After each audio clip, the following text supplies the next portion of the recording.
All right, we're back. And the new tier list for the new DLC that dropped. A lot has changed since the last time we did a tier list. Um, the main thing that changed is the whole win condition, because it is completely different now. There's a whole formula to it now, which kind of altered the entire way you look at a team. You have to. It just changes everything. We'll get to it. So first, like I said, new tier list. I have a new person here. Here joined with Alwuhu. That's me. I'm here. I'm making the tier list with Shromer, he doesn't want to brag, but I'll brag for him. He is the #1 player. I am within the top 10. I believe I'm like number 7 right now. The reason why we say this is because there were people in Shromer's previous tier list that was like, "Oh, don't talk unless you're top 20." So here we are. This is I really don't want to brag, but we're within top 10. So if you don't believe we have the credibility because of our rank, that's our rank. Shromer could provide screenshots to prove our rank. But yeah, as you can see, we have a tier list. We have Z rank, S plus, S, A, B, C, and F.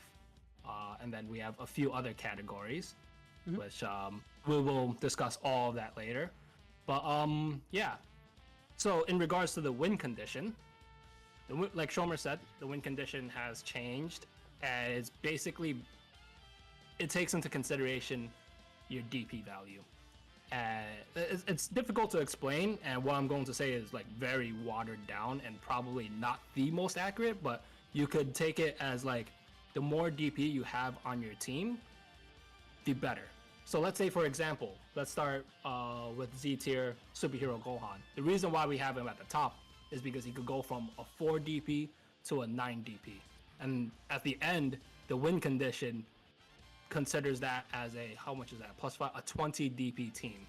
So the formula is like the DP of your character times the percentage of their health. And Superhero Gohan is very, very valuable because he starts as a 4 DP, transforms to a 9 DP. If you lose Beast Gohan by chance, you're only losing 4 DP towards your team, which is a very weird win condition. I don't like it. Shromer doesn't like it, right? Initially when it came out, I thought it was terrible, but it's still not ideal, right? But it's starting to grow on me just a little bit because of the fact that you're not binded towards using a 5-man team with Hercule. Right. You can actually start using 4-mans or 3-mans and actually have it be viable. Yeah. But the only thing that sucks about it is the fact that it forces you to play a certain way. It's because, like, if you want to start with Superhero Gohan, you can't just stick with him at base form at the end and get the same benefit that you would if you transform. You have to transform to get that extra DP counted towards the win con. That's the only thing that sucks about it. Okay. For the audience to kind of grasp this win condition, they could literally go into like a match against the CPU, for example, right now. Have 5 Frieza soldiers on the opponent's team. They have Gogeta, transform to Gogeta Blue. Try not to take any damage on Gogeta Blue. Damage one of the Frieza soldiers. So long as you have more health percentage than those 5 Frieza soldiers put together, you will win the game. Because the 5 Frieza soldiers is 10 DP. If you transform from base form to Blue Gogeta, you have 10 DP. You'll probably win the game if you have more health percentage. And then you test the same thing, try to maintain the same health on both teams, but you stay as base Gogeta, you're 7 DP. Probably lose the game because the opponent has 3 DP over you. So basically, DP value is very important, and the more DP you gain through transformations, that's even better, and that's very strong. And to start, that's why we have Beast Superhero Gohan at the very top. Yeah. Do you have anything to say about Superhero Gohan? What is there not to say about Superhero Gohan? So, 4-cost Gohan. He, at base form, is very strong to begin with. What does he have? He has great rush chance, flying kicks 1, gut punch 2, ki 3, gut punch 4. Step in flying kicks is not great, but it's there. Full power, which gives you an option to use it whenever you want. Like whenever I use Gohan, occasionally I do use that full power and then transform, so you can go into that second form with ki. So full power, great skill. After image also great. It gives you that option in case you want to do it. And like I said, from 4 to 9 is just insane. Don't look at him at base form up top and think that he's the best character in the game just because of the base form. It's because he goes to beast. He's the most valuable character in the whole game on your team. If you're gonna make a team in DP, you're gonna have to put Gohan in there to get that win con. Yeah, and before we officially start, this is a DP tier list. Right, DP. Right? Yeah. So, yes. Like, yes, Beast Gohan, the 9 DP Beast Gohan is through and through way better than base. But you're starting. This is DP, so you start as base Gohan, and that's why he's at the highest. Mm-hmm. You know, so of course, if this is a singles tier list, Beast is all the way at the top, or not all the way at the top. He's better than base. Yeah. But on DP, as we said, we want to have that total DP increase. So that's another thing we're taking into consideration from like Z tier all the way to like F tier, how valuable they are for their DP. And then also what they have in their kit, their stats as well. A lot of people don't know this, but characters have their own individual stats. Some characters have so much health and so much defense that it just that stat alone makes them very viable a lot of times. Yeah, one of the most important stats that you can have on a character is defense. Defense really like makes or breaks some characters, because some characters will be great for win con, but just because of their low defense, they get dropped so low. We'll get to a character like that eventually, but yeah, like I said, defense is very important. So starting off, Gohan, like I said, great at base, really good at ultimate, and obviously once you get to Beast, you get a 90B character, which is insane for win con, and also you get one of the best characters in the game in Beast. Yeah. Crazy damage, Insta-Spark Wild Sense. I feel like even if you like go from base form to ultimate, that 4 DP increase is enough. You don't even need to go to Beast. You basically could win con someone from just going from base to ultimate, especially if you're in the lead, right? Yeah, 4 to 7. That's like a crazy increase. No, it's 4 to 8. 4 to 8. Yeah, sorry, yeah, 4 to 8. Yeah. So you're just getting. It's almost like you're adding another character onto your team for win con. It's insane.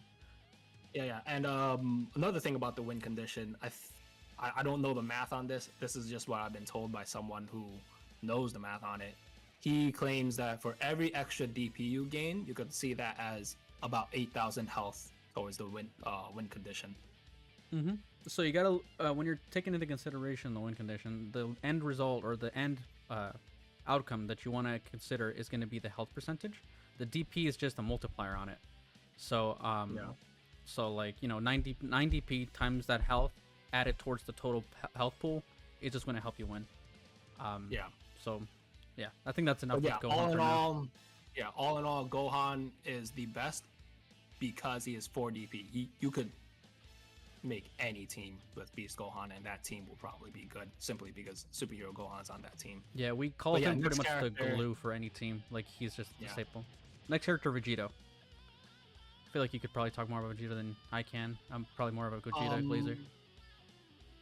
I think, excluding Superhero Gohan, if you're going to talk about standalone characters in DP, I think Vegito is the strongest. Simply because, like, he is like a no-risk character. Superhero Gohan, if you get caught while on Superhero Gohan, you take a lot of damage, you could lose the game because you lost your Superhero Gohan, you lost your win condition. Whereas with Vegito, one, in base form, he does a lot of damage. Where compared to Superhero Gohan does mediocre damage compared to Vegito. Base form Vegito, he could kill a whole team by himself. Doesn't even need to transform. That's just a cherry on top that he could transform and gain 3 extra DP from going from base to blue, because blue is 10 DP. But that's not even what I want to talk about. It's transforming to Super Vegito, right? Let's say you can't even... Well, first off, it's 1 skill point to get to Super Vegito. And Super Vegito has After Image Strike, which nullifies Super Countering, which if you didn't know, AIS, After Image Strike, if you use it and then you don't vanish the Super Counter and let your After Image Strike vanish the Super Counter, you can trap your opponent in a infinite, well not, a 10-second backshot combo, and that's very strong. Near touch of death. Super Vegito does insane damage, yeah. And he can hold 6 skill points in Super. So you do twice. So he could get 2 After Image Strikes. And it's just like, and the reason why this is so strong as Super Vegito, because like I said, you kind of don't want to take damage with Superhero Gohan. With Vegito, it's almost like you want to take damage because that helps you build skill points. like I played Vegito, and it's just like, okay, I could literally be in red health.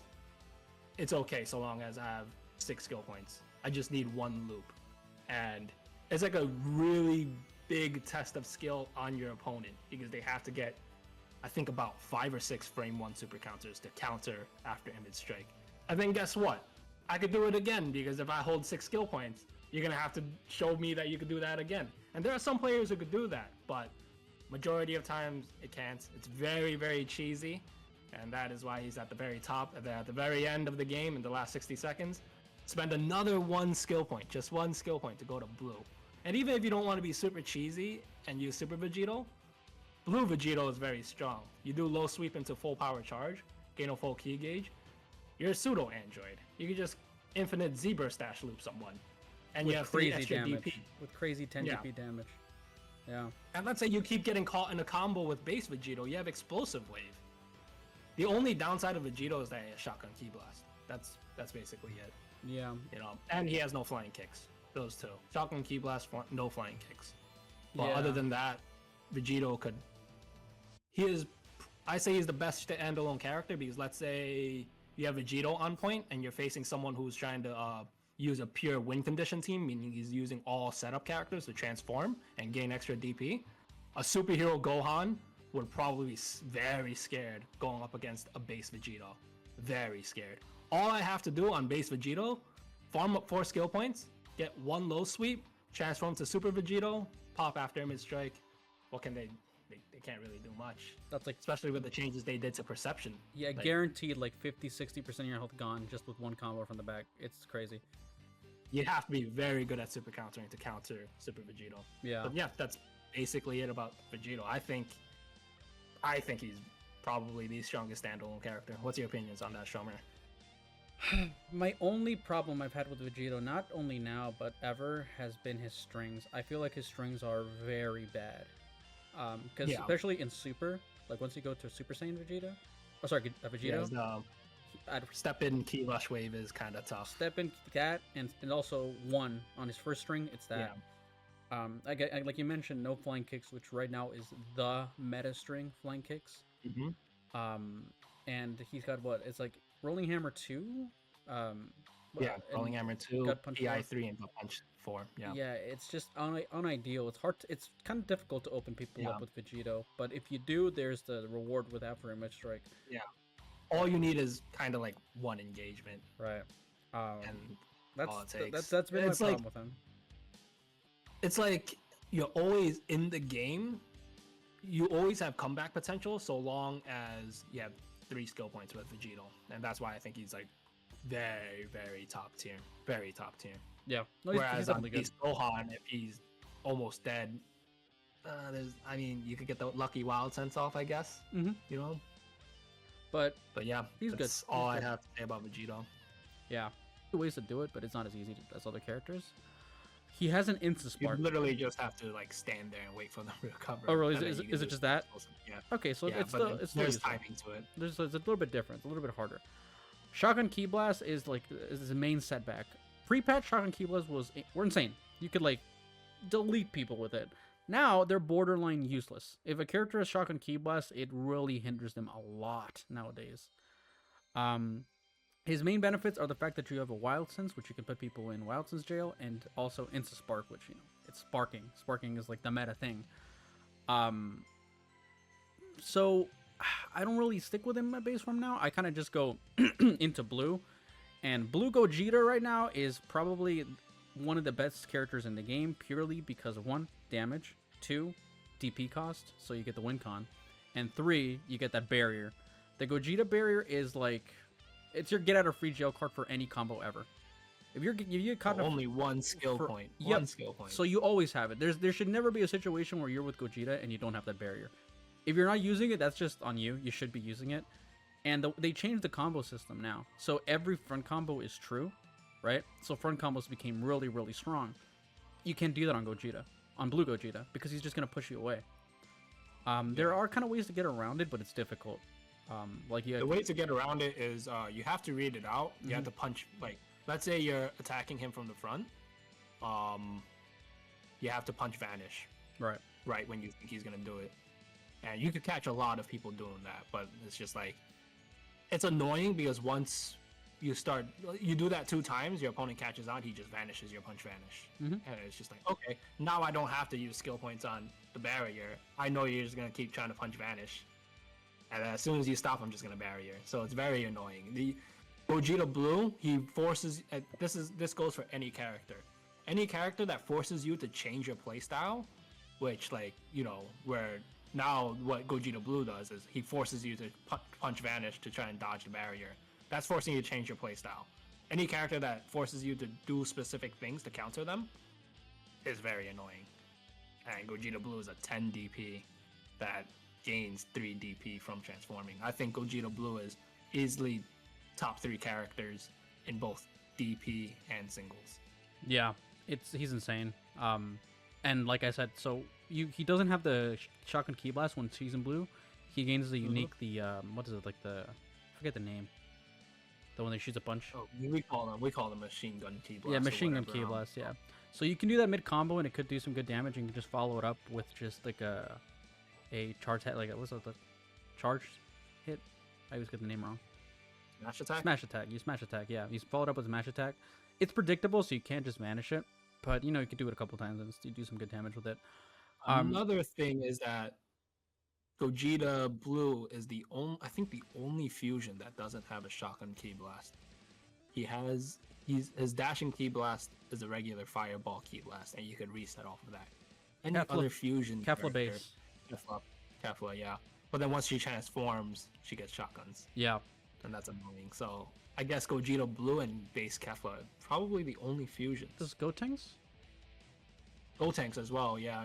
Gotenks. Yeah. But Gogeta Blue is the best fusion with a regular ki blast, quote unquote regular dashing ki blast. Which is very strong because of resets. You can do like a really strong reset with it, and it's like the easiest thing to do. Which is part of the reason why you want to go blue. That's one of them. Like the barrier, the reset, damage, DP cost.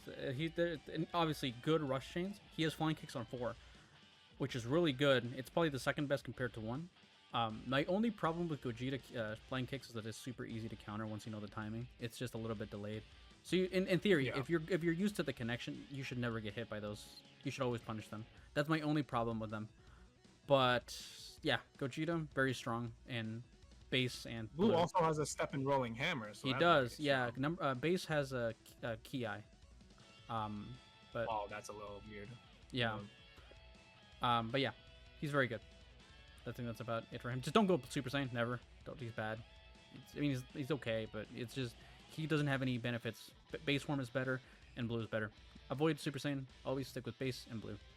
But yeah. And I think me and Shromer kind of argued about this a little bit. Who's better, Vegeta or Gogeta? I prefer Gogeta. Shromer, I prefer Gogeta. Yeah. Everyone has their personal preferences, but I think overall Vegeta could cheese harder. Yeah. That's why. In base, he has explosive wave. In Super, he has AIS, which is, 100 to 0 any character of your choice. And, well, you could explosive wave the AIS, which is the counter. And then in Blue Vegito, you have full power charge. All of his forms are viable, whereas in Gogeta, base form is like, you don't want to go Super Saiyan, so therefore you have to commit to Blue. With Vegito, you don't have to commit to anything. That's why I think he's so strong. Yeah. But yeah. Do you agree with that, Shromer, or no? Unfortunately. Or I mean, this is the thing with this whole tier list before we continue. Yeah. Just because we put a character ahead of one another doesn't mean that it is objectively true. At the end of the day, this is just our opinion, right? And how you play with the characters on your end, because I feel like I could play better with a Gogeta than a Vegito, but like... Yeah, exactly. But it just follow however you want to follow it, really. It depends on your playstyle with a lot of these characters. Yeah. Like this whole tier list, just take it as a guideline of, a base of where you should start and then go from there. But of course, a lot of these characters could be a little higher or even a little lower, just based purely on playstyle. Like, Shromer is someone who really likes Instant Spark. I am someone who doesn't really care for it. That is probably why I prefer Vegito and why Shromer prefers Gogeta. Mm-hmm. He likes flying kicks. I like doing smash attacks. I don't care for flying kicks.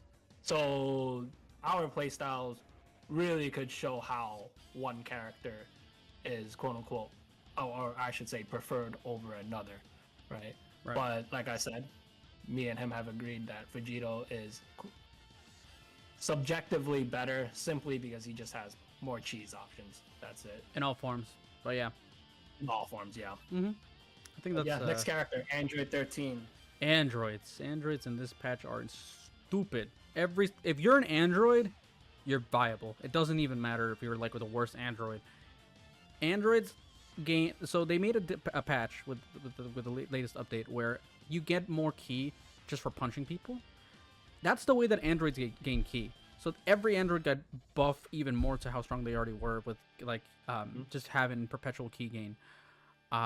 13 starts off with 2 key skill points. Why? Why? I don't know. That's so dumb. Why? That is the biggest reason why he is so strong. Not only that, but he transforms for 2 skill points. Meaning, if you really wanted to, you can transform within 5 seconds of the match. Yep. He's a really strong character. Blue 13 is so strong. Fused 13. I like calling him Blue 13, but it's Fused 13 is so strong. He does damage like a 9 to 10 DP character and has the defenses of like a fusion. He's so strong. And he gains health. Wild Sense and a buff. I like the buff, but I do know the Wild Sense is very strong with him just because you could put people in an infinite loop with him. The 13 loop is insane. The only problem is that he doesn't have the greatest damage in base, right? It is kind of on the lower side. Takes 5% more damage. He has lower defense as well. Yeah, I mean, but quite squishy. But it's still like it's not really an issue. 13 is just ridiculously strong in any way that you can look at it. If you're playing 13 correctly, you should never be in a position where you have less ki than your opponent. You should always be at a key gain or a key advantage with 13. He's just ridiculously broken and probably one of the better non-fusion characters in the game right now, I would say, and one of the strongest and most aggressive leads that you can have in the game. With 13. Now I know a lot of people will probably ask us how to counter certain characters, which I would like to talk about this with every character, how we would like counter them. With androids, and this goes for almost any android, you kind of want to run away from them. And if you know like the hard knock tech, which if you don't have a video on it, you can find it on my channel. The hard knock tech where you can just knock someone away and they have to fall all the way to the ground, and then you just charge into sparking. If you force the android to come to you, therefore making them spend ki to get to you while you charge ki, that's how you could make sure that you're not at a ki disadvantage. That's why you gotta run away from them. And if you can manage to get into sparking mode, androids take forever to charge into sparking mode, and of course you have to be at a full ki gauge to charge into sparking mode in the first place. So if you could get into sparking mode before the android can, you're probably gonna beat them, because then now you won't lose Vanish Wars to them. And what are they gonna do afterwards? They're gonna run away from your sparking mode to stall it out. They're gonna run out of ki, and then once your sparking mode runs out, you're gonna be at full ki gauge. That's how you counter androids. Yeah, hard knock really is the best way to do it. Like, be at the top, have them come to you, hard knock him.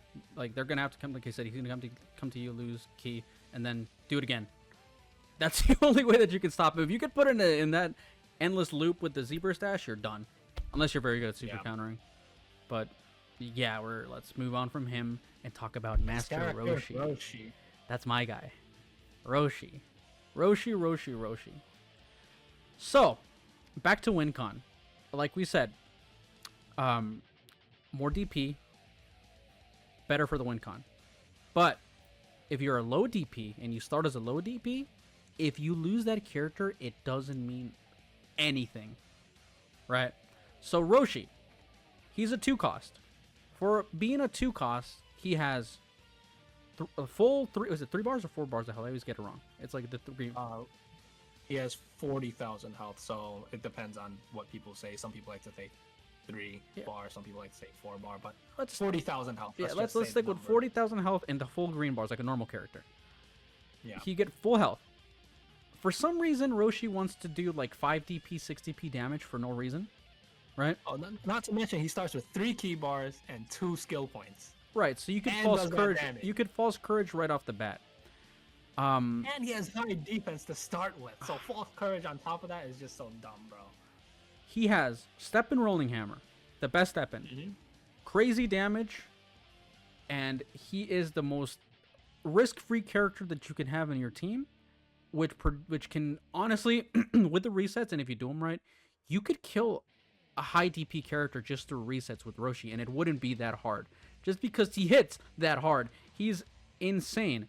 And if you feel like you're later in the game and you've lost that 1 bar of health, you could de-transform if you wanted to. You're not really losing any TP or anything, and you get that after image strike. And then you could transform again to get a full key bar.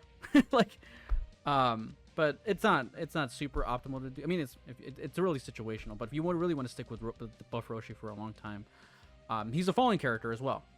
Falling characters are the dumbest thing in the game for low DPs because it pretty much gives him Ultra Instinct. You can't hit them. If you're in the air and they're falling, it's very, very difficult to hit them. So they could, like, for some reason with Roshi, I don't know if you found this, Al, like, it's very easy to sidestep Rolling Hammer with him compared to everybody else. You could just spam it and it just feels smooth and it just feels hard to counter. For some reason it's with Roshi. I think it's because his reach. I think so.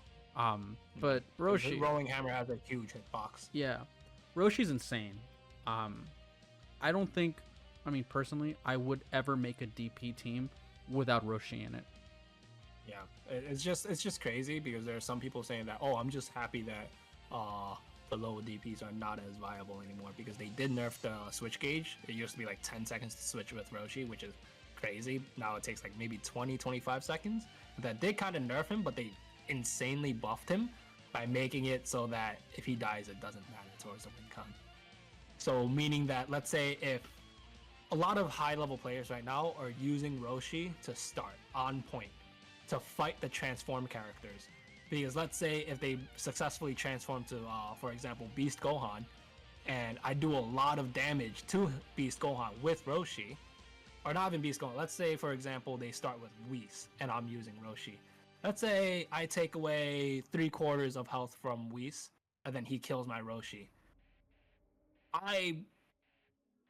That's like what, 50% of the full health team, whereas he only took like a small percentage away from me. Mm-hmm. So having Roshi, who plays like a mid DP character, who has the above average defense, who has average health, who has good chains and good reach, all of that, fight the high DP character, it's just there's a really big disconnect there.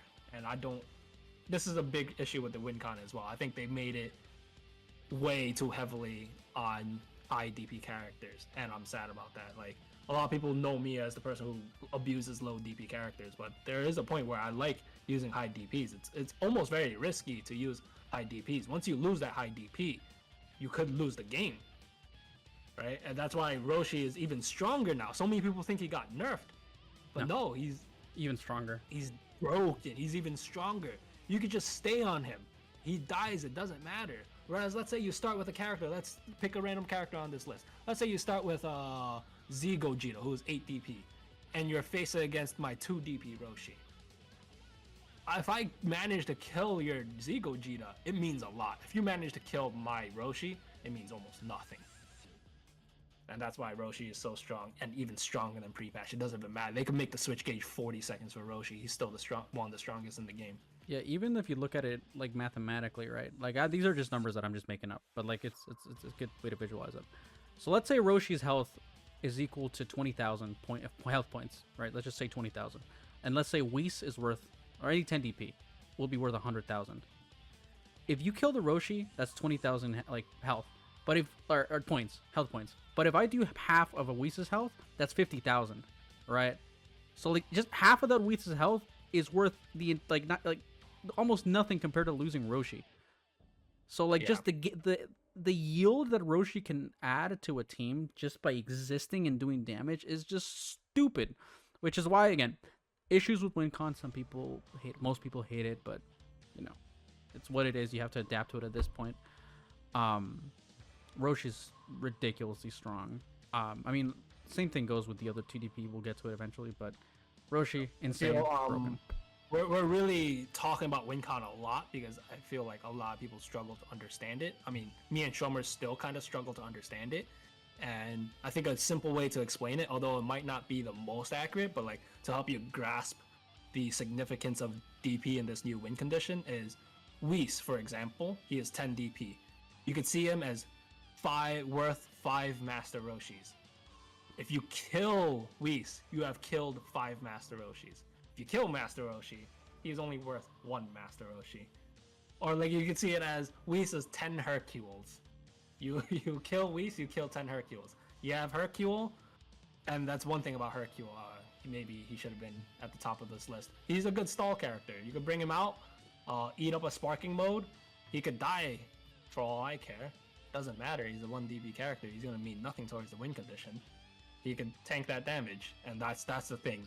Roshi is a good tank character, not because of his stats, and also because he means nothing to the win condition. And we can't stress that enough. Win condition now could really make or break a character. It's like it's so important to understand the win condition. Yeah, like compare that to like the old win con, to where if you lost even Hercule, it's worth the same as if you lost a Whis, right? Yeah. Now it's not the same. It is not worth the same. The higher DP it is, the more significant the more important it is that you play very carefully with them.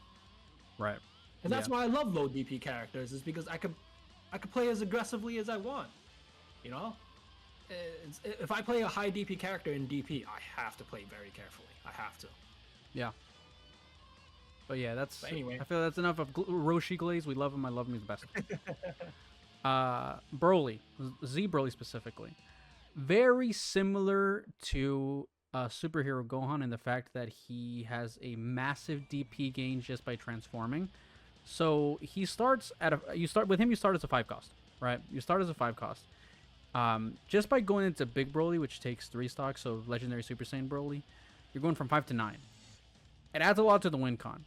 But once you get to Big Broly, it's Big Broly. Like, super armor, stupid damage, no step back super, instant spark, explosive wave. On a big character like that is insane. I mean, not much to say. I mean, base form Broly, not the best. I feel like Superhero Gohan is way better at base.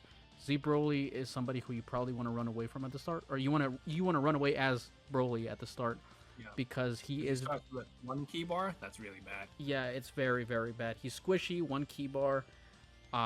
So run away with him if you can. Save up stock. Personally, the same thing goes with Gohan. A way that I would play them is I wouldn't speedrun transform with them as soon as you get the points to transform right there and then, because it does take time once you transform to get out of them. So what I like to do with them is build up stock, maybe like 2 or maybe 3 if you can, switch out, because by then you probably would have already lost some health. So switch out to get that heal. Bring him back in later and transform. That's probably how I would play them. I mean, that is how I play them. Blue Broly, you get a full key gauge when you transform. It's situational. It's not something that I wouldn't always transform to blue and then to legendary. I would just do it if you feel like you need to. If you're in a situation where you feel like you really need that key, do it. If not, go straight to Big Broly. That's how you want to play them. I don't know if you want to add anything else. Yeah. There are a few downsides to Broly. If you don't have DLC and you want to play towards win condition, then yeah, Broly is probably your best option. He does fall short in terms of defense. So like, he is a very slow hitting character, and if you're facing someone who is 7 DP and up that can break through the super armor, it's hard to play neutral against let's say a fusion like Vegito, and you've successfully transformed. It's going to be the chances of you coming across a mismatch is just as high as you mismatching against your opponent. Like, let's say you're fighting against Roshi as Big Broly. That's a pretty big mismatch because super armor. But then if you're fighting a 7 DP like Vegito, first off, you're pretty squishy. I think Big Broly only gets 2% damage reduction. He's not very tanky. How it should be. If Broly with great defense would be even more broken. Yeah. Some people are calling for buffs on Broly. They complain that he dies too quickly. No. I do agree. Well, I do agree that he dies too quickly. I don't know if he should get buffed, but the fact that he gains 4 DP, does a crap ton of damage, has explosive wave, instant spark, he's just very strong. He's just not at the tippity top, but he does play everything else very well. But that's about it Yeah, for Broly. I think so too. There's a unique way of playing him. Play him like that, and you'll be just fine. He doesn't need a buff. He doesn't need a buff. He's already so broken. But yeah, Whis. 10 DP cost. So 10 DPs are the pinnacle of risk in DP right now. If you look at it this way, right? You start with a 10 DP. If you lose the 10 DP, you practically lost. That's like 90% of your team gone just through your 10 DP. What makes Whis unique is that, one, he has the highest defense in the entire game. Two, he starts off with, is it 3 bars the key? Or 2? 3 bars, yeah. 2?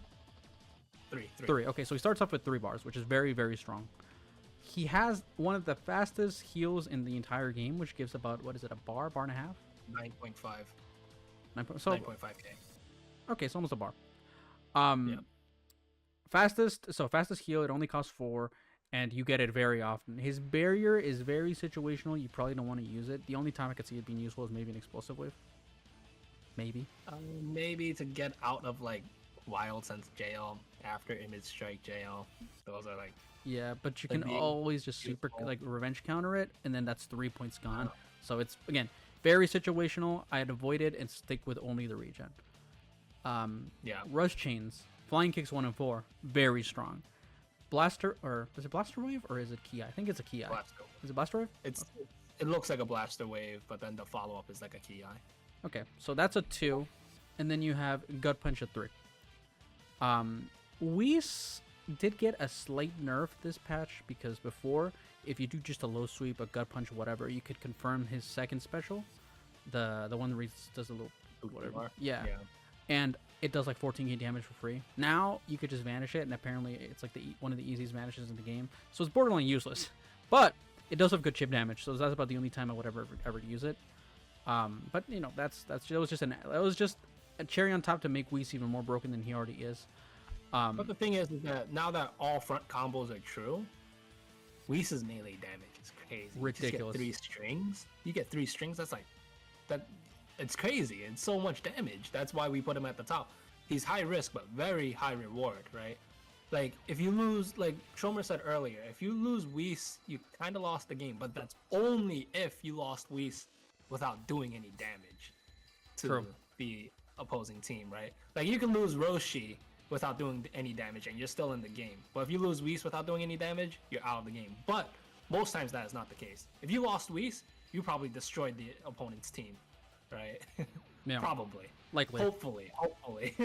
Yeah. So he's like one of those characters where it's like, not only will you probably not lose him because he has barrier and regen, but he just does so much damage. Does so much. Like, if you're using a transform team, like let's say Superhero Gohan on point, and then you match up against someone using Whis on point, good luck, bro. Not gonna be good for you. It is not gonna be good for you. But like with Whis, he also has a hard knock on his first special, which is very good to counter people who want to spark or people who want to do like a rush super on you. And then a lot of times you could just use that to charge back up, or even go into spark if you're that high up in the air. Whis is broken. Whis is absolutely broken, and he'll always stay broken in my opinion. Oh yeah, did you talk about auto dodge yet? Oh, auto dodge. Reset. Right, of course, auto dodge. You can't reset Whis normally. Nope. You have to do a smash attack or a heavy attack to reset him. Mm-hmm. That's one of the reasons why he's so strong. You could still reset Whis, but they're vanishable resets. Yeah.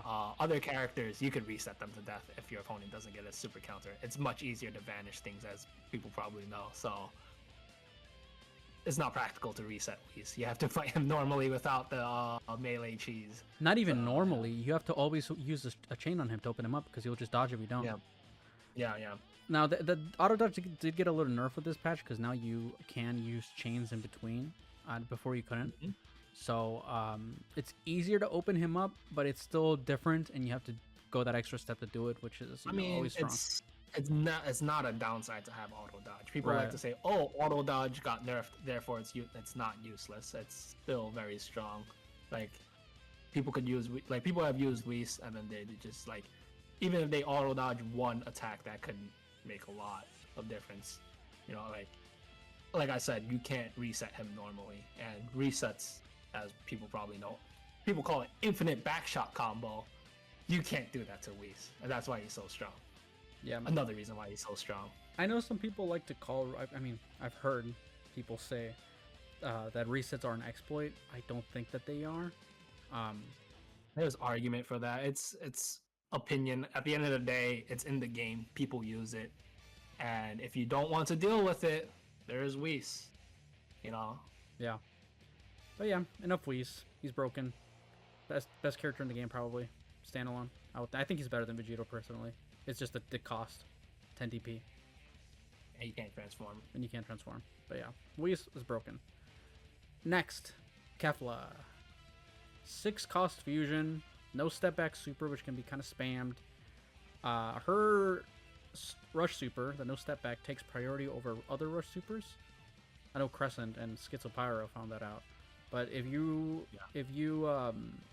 both use a super and you're trying to clash and you use hers, you just take priority, you just grab them and get the free damage. Or SS2? Or I don't know, is that also for base? I thought it was the base one. The one that's no step back. I think it's SS2. Oh, is it? It's SS2.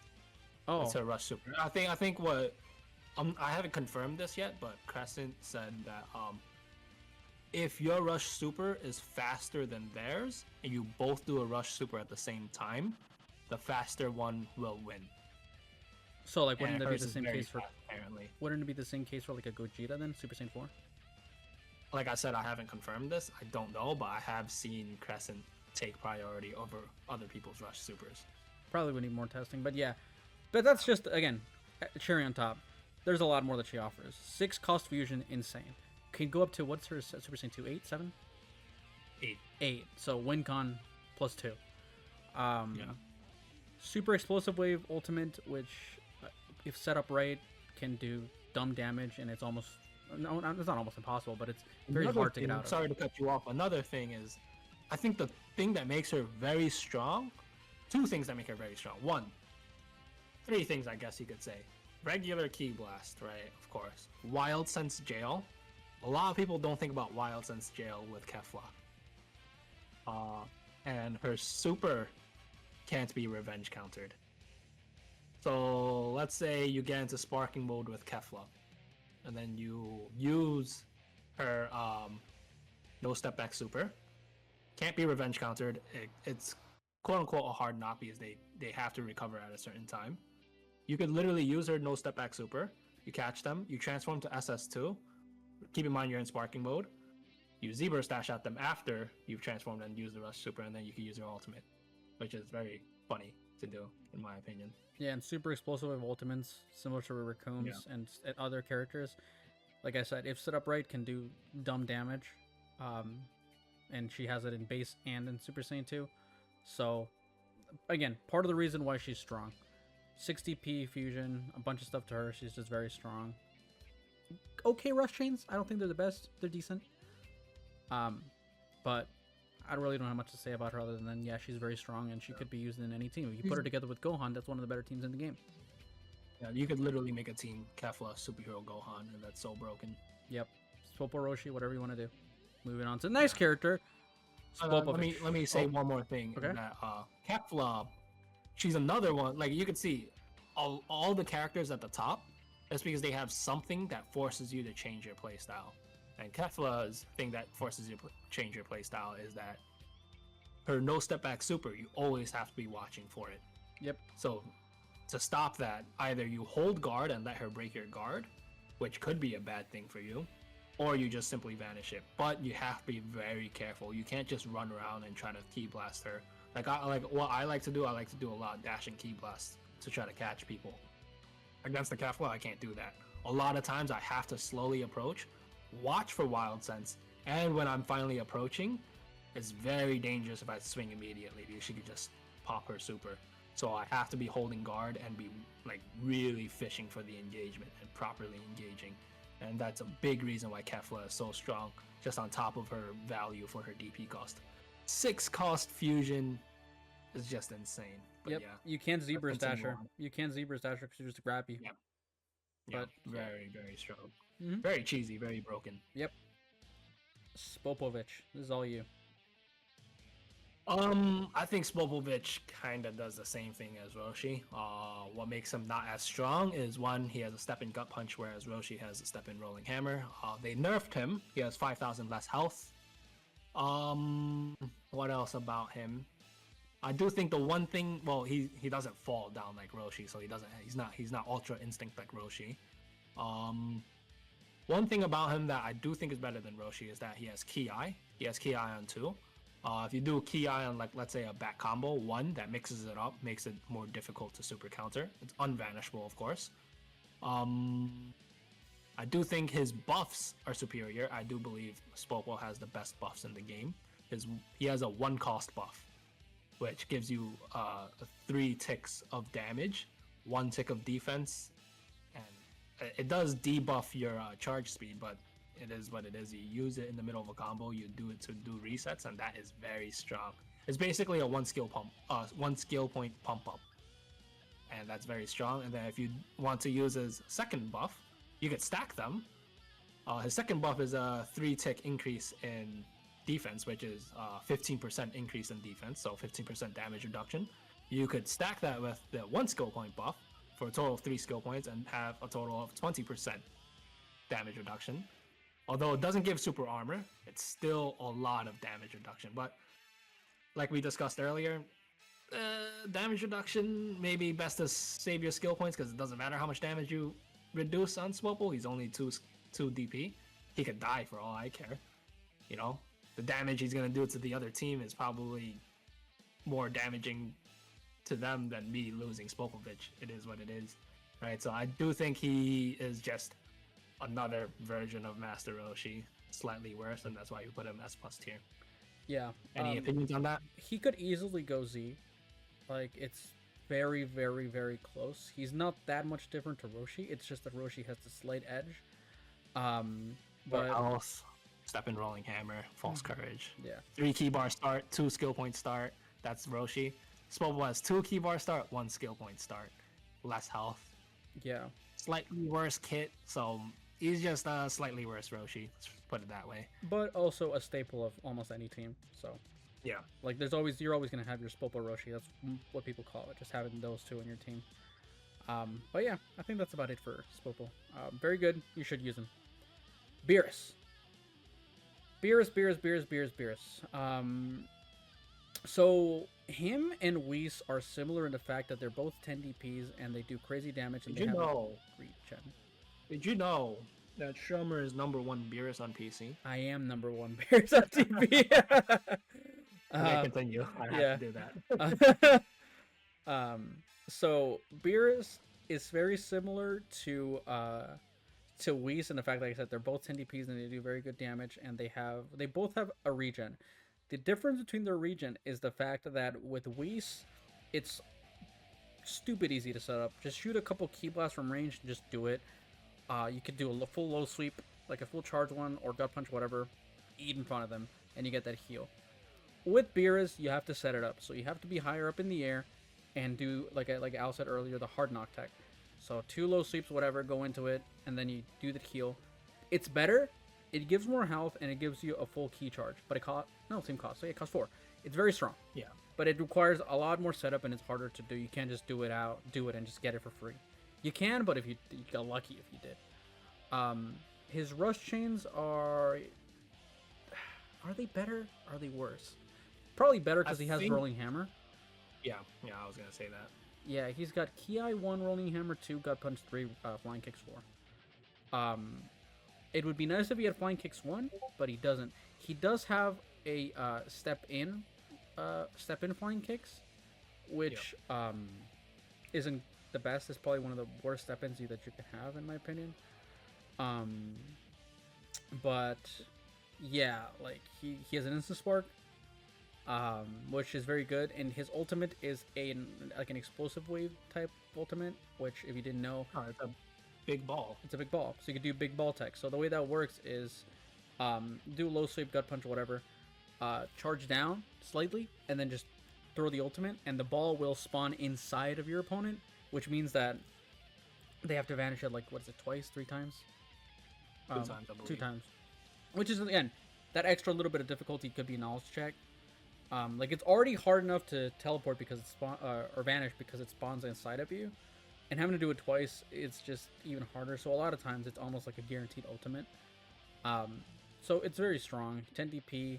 He's risky. That's the only reason we put him at S plus and not Z is because of the fact that his regen is harder to use or harder to do.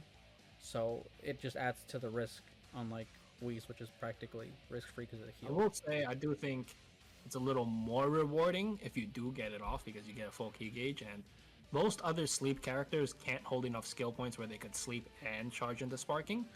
Beerus can sleep and charge into sparking. And I do think he regens a little more health than Whis does. I'm not sure. Do you know how much he regens? I don't know the exact number, but I do know that it's better. I want to say maybe like bar and a half. Yeah, about bar and a half. But like even if it weren't for the extra heal, the fact that he gives a full key charge on top of the heal is just broken. Because if you do the hard knock, you can go spark. He has a rush super. He has a rush super. Does so much damage. Does Yep, a lot of it's damage. very, very, very strong. It's. I mean, if you like Beerus, go for Beerus. If you like Whis, go for Whis. There's really not much difference to it. I don't think there's. I think from Z tier and S plus tier, they're not that. I feel like even the S plus characters could go into Z tier. Like we said earlier, completely depends on playstyle. Easily, you guys could make Spopo, Beerus, and Metal Cooler, which we will discuss after, a Z tier character. You know. Yeah. I don't think they're that far off from each other. Yeah, no, Beer's very strong. I don't really have anything to say to him anymore. He's just broken. Go for it if you want to. I have that little bit of risk. Very good. You could use a team with him, Spopo, Roshi, Hercule as your team. Now time to talk about my least favorite character to fight against, Metal Cooler. Ryun. At Ryun. I hate that guy. At Ryun. I hate him. So Metal Cooler, he's an android, like we said earlier. He's an android with regen and a very good regen at that. So like we said, android stocks are at the highest that they've ever been. They're ridiculous. And on top of that, he's got the Frieza Key Blasts, which are like just lasers that can get you from anywhere and like instant. So it's very good at stopping regen and instant spark if your opponent is using that. It's also good chip damage, but yeah. So he's an android. He does 7 DP damage, which is very strong. And his regen. Similar to Whis, it's borderline instant, so you don't really have to set it up too much apart from just shooting a couple key blasts. And it gives you a bar and a half. So you start him at point. You build up your stock, you do crazy 7 DP damage, you heal it off. Any damage that's done to you, just heal it off. And the damage that you've done stays. He's just ridiculously broken. Al, if you want to... I think what kind of holds him back is that he has shotgun key blast. So he can't do traditional resets. Kind of bad. I do think what makes him really strong is like what we said earlier, android and regen.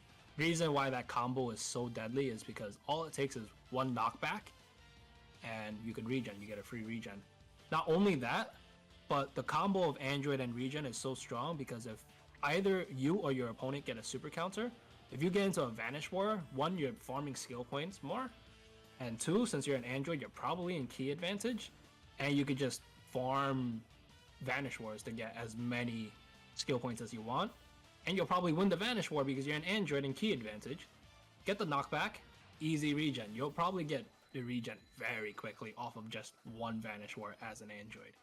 So he is like one of those characters that invalidates a lot of characters in the cast. If you're going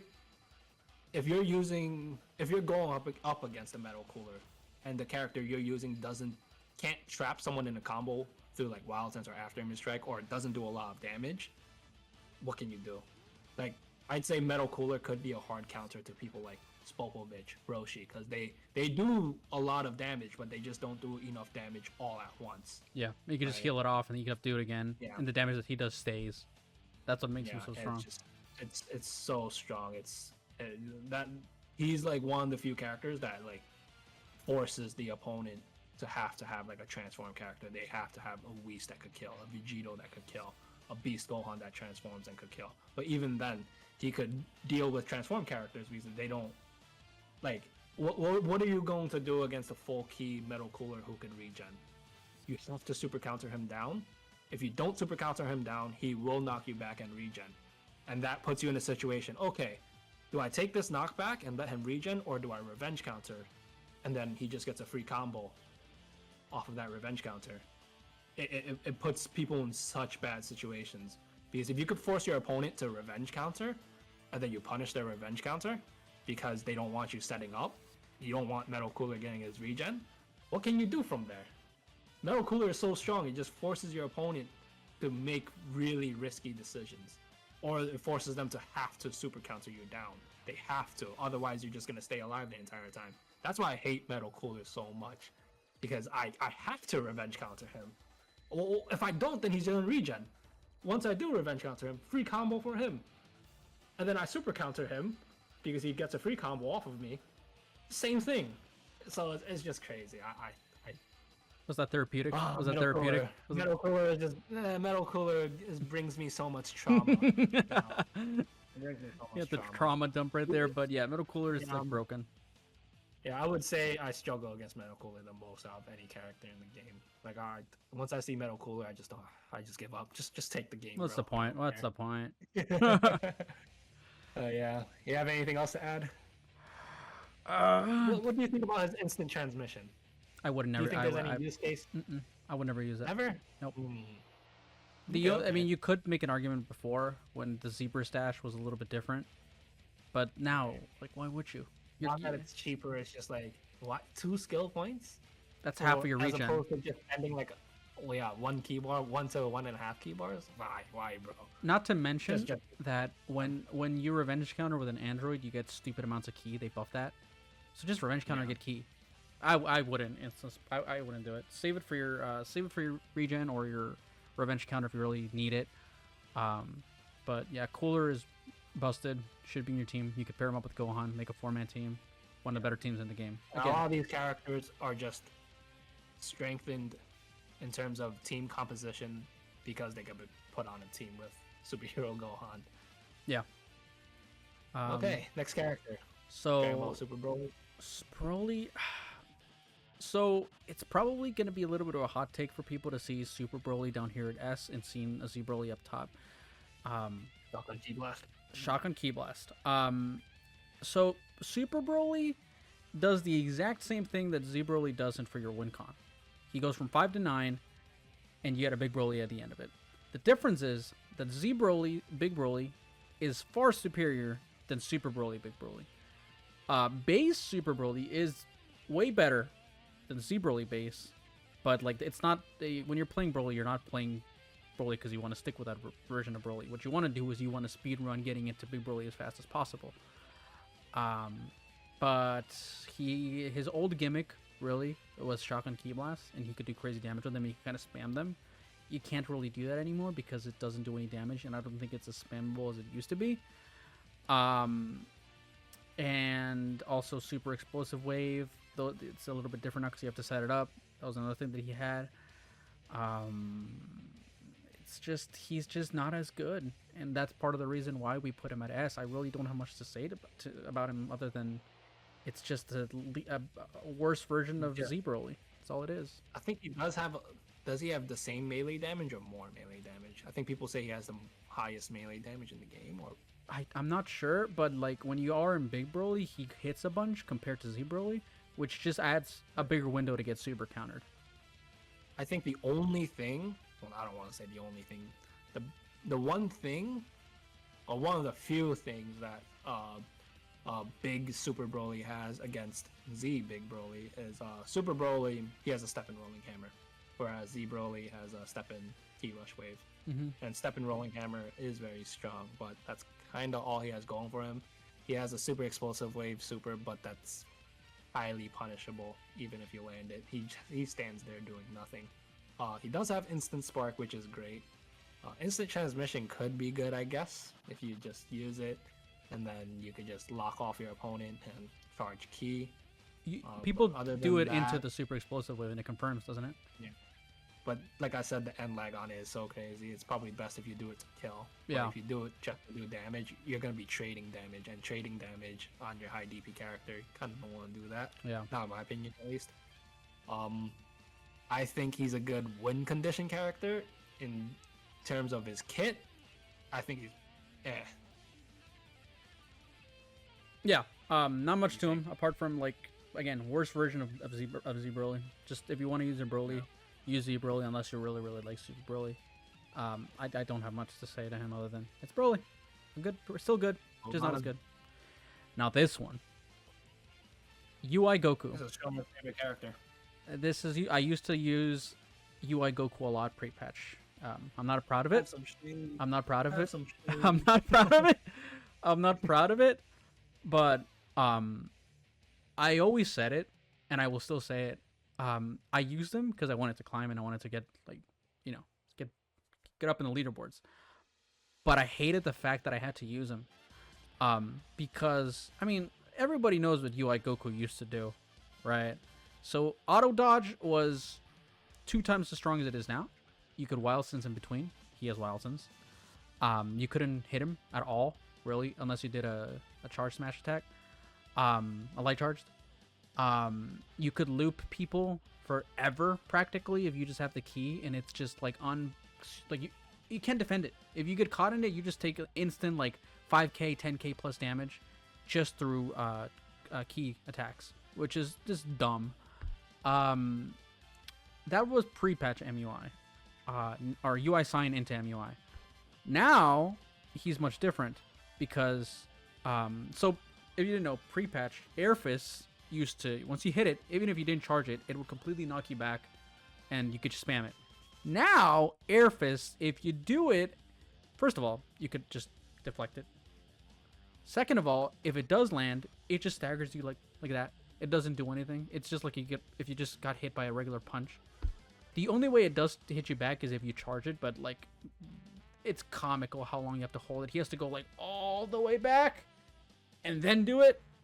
And that's the only way it'll be like old Air Fist, but you'll never be able to actually do it. If you start with sign, which is how you're always going to start with UI, you start with 1 key bar, which is very unideal, especially if you go up against somebody like a fusion, like a Gogeta, a Vegito, a Whis even, which will mess up your UI sign. His skills on UI sign, don't use them. I mean, they're good skills, full power and an Insta Spark, they're good, but your goal when you're using UI sign is to speedrun into MUI, because MUI, I mean, he's still good, right? Like he goes from what, 8 to 9, right? 8 to 9. Yeah, he's still like one of the better characters in the game at UI sign. Like he still does crazy damage. He still has an Insta Spark and Wild Sense, auto dodge, very good strings. Honestly, probably the best strings in the game in my opinion. Flying Kicks 1, Gut Punch 2, Rolling Hammer 3, Ki 4. In my opinion, that is the perfect rush chain combination that you can have. I mean, he's a great character. Just, I would say right now MUI is just balanced, right? Like he's still very, I mean, I don't want to say balanced. He's not broken. Beforehand, he was broken. I think there are some aspects of him that are broken. Yeah. One, Wild Sense right now. Wild Sense Jail, dodges a super counter. Auto dodge, you can't traditionally reset him. Which resets are broken in itself, but at the very least, everyone could reset each other, except for you can't traditionally reset Whis and UI Goku because of auto dodge. 3, I do think untechable grabs are very broken. I think that's untapped potential. Right now, the highest level players know about it, but the average player doesn't abuse untechable grabs. The reason being is, if I gut punch you or low sweep you and then I hit you with an untechable grab, what are you going to do about it? You have to super counter it. And although it's not the most difficult to super counter once you have it down, almost no average player has that practiced. Like super countering? I'm pretty sure super countering the untechable grab. Oh, not even the highest of the highest level players have that practice out. The window to do it is so small that it's practically like, you're not going to do it. It's very hard. I mean, it's not too difficult once you get it down, but it's so easy to loop people. So let's say, for example, and this is why I still think UI Goku and MUI is potentially still a little broken, which is what the highest level players are doing right now with him in singles. They're doing, like, let's say a low sweep or a gut punch. They pop Wild Sense in case if they get super countered, and then they do an untechable grab. If they super counter, Wild Sense will knock them away. If they don't super counter, they can't do anything about the untechable grab. You loop them with Zebra Stash. Once they finally get a super counter off, you have Wild Sense, and then you loop them with Wild Sense. By the time they burn your Wild Sense, you probably have enough for another Wild Sense, and then you just keep untechable grabbing them. What they gonna do there? And if you do a low sweep into untechable grab, it resets the combo, and that's very strong. Yeah, I think part of the reason why we put him at S tier, not higher, is because of the fact that you have to start with Sign. And starting with Sign can be risky because you start with 1 key bar, regular defense, and only 3 bars of health. And then once you transform, I mean, yeah, you get that extra bar of health, but and you get a full key bar, yeah, but like you've already lost health. Depending on who you It's start only a off 1 against. DP gain. Yeah, exactly. He's 8 DP start. He's very high risk for what he does. Could be very strong and broken, but there's other strong and broken things that could lead to even more DP gain. They have more defensive stats and more health. Yeah, better yields, better teams. He's still very good. Yeah. Don't get me wrong. You could still use him and like be like a very high level player and still use him and just beat other high level players. He's still like tournament ready, I would say. Just beforehand, he was the absolute best team in the game. Nothing really could compete with him just because of what he can do. Yeah. Now he's an option that you can use and still a very strong option, but not like the absolute best and not even close. He's good. He's good. Not much to say about him other than it's UI. Just not absolute broken MUI like he used to be. Raccoon. Raccoon. 3 Do cost. you have anything to say about Raccoon? Probably the best 3 cost. Definitely the best 3 cost. He did get nerfed a little bit. He doesn't have that extra like 3.5 bars so into the blue as he used to. His explosive wave, you have to set it out now. It's not just you just low sweep into it. You have to like low sweep and do like either wait or you do a key blast into it. And again, you just have to wait. But it's a setup and you can still do full damage. He lost some health, but other than that, like it's still Raccoon. Insta Spark, crazy defense, one of the highest defense for a regular character.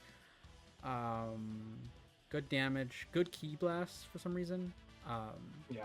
For some reason, he has very spammable key blasts. I don't get it. Yeah. Again, best 3 cause, not much to say. It's still Raccoon, just not as good. Yeah. Not as good. I think the only reason why we're not seeing him as often in both high level play and casual play is because the win condition. Mm-hmm. You don't want to stay on Raccoon for that long. You want to switch in your characters that could transform. Whereas before, you could stay in on him and just keep spamming Sparking mode. Now, if you do that, his ultimate is not as easy to set up.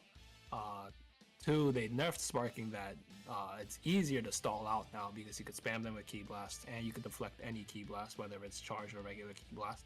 So it's just like, okay, why stay in as Raccoon when I can just get to Beast Gohan and gain 5 DP on my win condition and do just as much, if not more, damage than Raccoon can. So Raccoon is still very strong, but it's just like there's a balance to how you're gonna approach a strategy and playing the game. It's staying in as Raccoon for a long time could hurt you, especially if your opponent is setting up all their transformation characters. Yeah. Raccoon. Yeah. I still think he's just as strong as pre-patch. It's just the way strategies work now brought him down a little bit. Less health. But yeah. Still Raccoon, still the best 3 cost. You should have if you have space for a 3 cost in your team and you're trying to meta hug, use Raccoon. Super Boo. Very similar to Metal Cooler, but not as broken as Metal Cooler. He's a little bit cheaper. He's got, again, very strong, very, very fast regen. And, I mean, his damage isn't great in Super. It's very bad, actually, at Super. You want to go to boot tanks as fast as possible, because now you start getting damage, and you still have that regen option. I haven't really used it too much. Al, if you want to add more for Super Boo. Now that androids are more meta, so the reason why Super Boo isn't as good as Metal Cooler is because, of course, he's not an android. He does have an advantage where he could transform for that one extra DP, and then once he transforms, he gets a full key gauge. It does suck that it costs 2 skill points, and if you took damage, you're faced with the situation of, okay, should I regen or should I transform? Mm-hmm.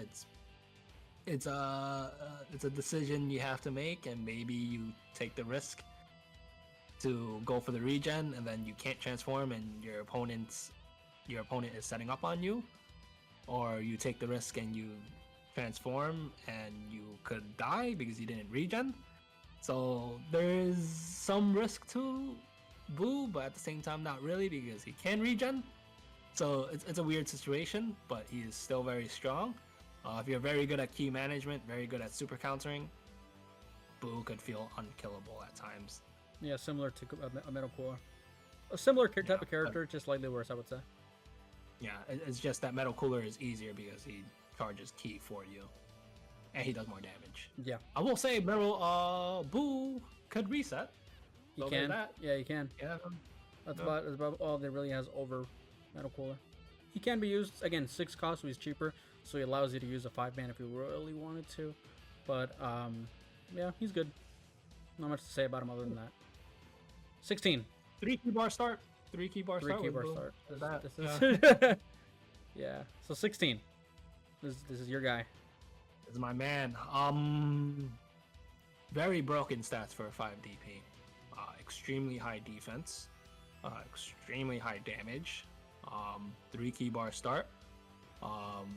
1 skill point start. And the reason why I think 16 is so strong is because he has explosive wave with a 1 skill point start. So effectively making it so that you have an explosive wave, 1 explosive wave for 1 skill point. And by the time you have that explosive wave, your opponent probably does not have enough skill points to revenge counter it, unless they're like Android 13 who starts with 2. And even then, you kind of want them, like an Android 13, to burn their 2 skill points so they can't trap you in Wild Sense jail, right? So I think Android 16's explosive wave is probably the strongest in the game, simply because he gets 1 for 1 skill point, and most 99% of characters can't revenge counter that. So he gets one free get off of me. On top of that, he has very high defense, and then on top of that, he does like 7 DP level damage. And then on top of that, let's say you win the first engagement at 16, but then you have 2 skill points. Use pump up, 15% damage increase, reset. You're golden. If you're facing a superhero Gohan, and you get 1 combo and you pop your pump up, and they don't immediately super counter you, and even if they do, you're an Android, you're probably in key advantage. But if they don't, and you reset them, you could probably win the game just off of that 1 engagement if you have pump up. Right. Even if you don't have pump up, he's still so strong. I think Android 16 could counter so many people. I think he could counter Android 13, which a lot of people do struggle against fighting Android 13. Reason why is because explosive wave counters a lot of the evasives. The evasives being after image strike, and wild sense. Those 3 things counter super counters, meaning that you can't just super counter out of a combo because those evasives will dodge the super counter. So what can you do? You explosive wave out of it, and then you bait it out normally. So Android 16 is very, very strong. And I think if this was like a singles game, he is probably the strongest Android, in my opinion. He does fall short in that he doesn't have flying kicks, which, yeah. Step and rolling hammer, though. Very strong. Step and rolling hammer is very strong, yes. But going back to like the whole UI thing, if you're in a situation where your opponent's starting with 16 and you're on MUI, that's scary as hell. Like a 16 could mess up a UI sign, and it's happened to me when I've played Al. 16 just gets, if he gets on MUI from the start and he's still in that 1 key bar, and you're Android 16, you're done. You're gonna lose. Your MUI is gonna take a lot of damage. Probably Android 16 is probably the best mid DP character. Likely, yeah. No. If he could like transform, he'd be probably if he had like that transformation that's 13 has, he'd be the guy. But yeah, I think that's. I mean, if anything else you want to add on 16? No, not really. Yeah, very good Android. Probably one of the better Androids of the game. I think now we could kind of start speed running through the list. I think talking about all the top tiers in depth is very important. Yeah. And now there's really not much to say. It's gonna follow the same formula. Yeah, yeah. Once we get lower in the tier list, it's just gonna be like, okay, this guy's ass. Yeah. So with these like A tiers and B tiers, the main thing to keep into consideration is gonna be how good they add to the win con, right? Some characters are gonna be not that great, but they're usable strictly because of win con. GT Goku, he's a little bit different. Why? I think GT Goku is very good at base. He's very good at Super Saiyan as well, because you get that option of after a strike, you get a. Does he have instant spark? I can't remember. He does, right? Does he? Don't think so. No, Super Saiyan does. I think Super Saiyan does. Yeah, Super Saiyan gets instant spark. Yes, I know that for sure. I don't know what base has. I think I can't. After image strike. But after image strike is what you want to use if you're not transforming it. But yeah, so he's got that option. He's a little Goku, which that's the only problem with him is the fact that he does take a lot of damage. 10% damage. I think 10% more. He's very squishy. Yeah, he's coughing baby. But the thing with him is you can use his base form, but you want to get to Super Saiyan 4 because Super Saiyan 4 Goku is very strong. The only thing that Super Saiyan 4 Goku has that is a detriment to him is his Shotgun Ki Blast. Pre-patch, it was insane with his buff. But now it's not that good. He's still a very good character, still does crazy damage, and he does go from 5 to 8, which is a +3 to your win con. Still has great chains. I think he has... Does he have the perfect thing that I was talking about? So he's got Flying Kicks 1. Is it Rolling Hammer 2 or 3? Does he have a Rolling Hammer? Wait, are you talking about Super Saiyan 4? Yeah. Yeah, I think he has Rolling Hammer on 2. I think so. But he's got Ki on 4. So he's got one of the perfect rush chains. His buff, full power into a super buff for 5 seconds, which is insane. If you can land a super in between that, you're doing like ultimate damage just from a regular 3-key super. And again, win con. Not much to say about him. He's very good. I think the biggest thing that's holding him back, like we said in the beginning of the video, is just his defense stat. It's really bad. But you could survive with him, which hopefully, I mean, you do have the fail safe that in, like, let's say you're getting comboed in a desperate situation, pop after image strike, and you could bring it back. Base GT Goku does do decent damage, where one after image strike could help you win the game. Yeah, Flying Kicks 1 and 4, good chains. He's good. He's good. I think that's enough of him. Cooler. I love Cooler. Favorite character. I love Cooler. If you watched Al's recent tournament that he hosted with T, I used Cooler in that, and I love Cooler. So he's a 6 cost. In terms of win con, he doesn't add too much. Like, he goes from 6 to 7. But, like, so Cooler has Paralysis Ki Blast, which in my opinion are probably one of the strongest Ki Blasts because of the fact that you can do some crazy stuff with them. If you're behind them and you do just a regular rush chain and you do your step in heavy hit, if you time it right, you can shoot your Paralysis Ki Blast right after that, and then they're stuck there, paralyzed. You shoot 3 of them at the same time, and it does crazy damage, and then you just punch him, you reset. It's a way to reset his Paralysis Ki Blast, or you could do that into a Rush Super or his Beam Super, which is a hard knock. And, I mean, he's got good rush chains as well as Big Cooler. He's got Flying Kicks 1 for a big character is a bit odd, but Flying Kicks 1 is my thing. He's got a Rolling Hammer at 2, Ki 3, Gut Punch 4. He could, I mean, it's a little bit broken right now. He could keep you in a loop forever, but not going to get too much into that. But yeah, no, Cooler is very strong. I think he's a little bit underrated. I'll probably do a video or something showing that reset that I talked about with the Paralysis Ki Blast. He's very strong. I do like him a lot. When you transform, you do get half a bar of health, so it's just nice to have. He's very strong. I don't really have much to say other than I like barrier in emergency situations, but not the best barrier. But yeah, that is that is the only downside to Big Cooler is that the fact that his abilities aren't great. Like he's got the psychokinesis, whatever, like the paralyzed thing, which is borderline useless. The barrier again, get off me tool just in case. I have used it in situations where I got explosive wave and it's saved me. He's good. He's very good. If you haven't used him, try him out. He's fun. Not much to say about him other than that. Kale. Kale. Kale base is okay. She's got a lot of flying kicks.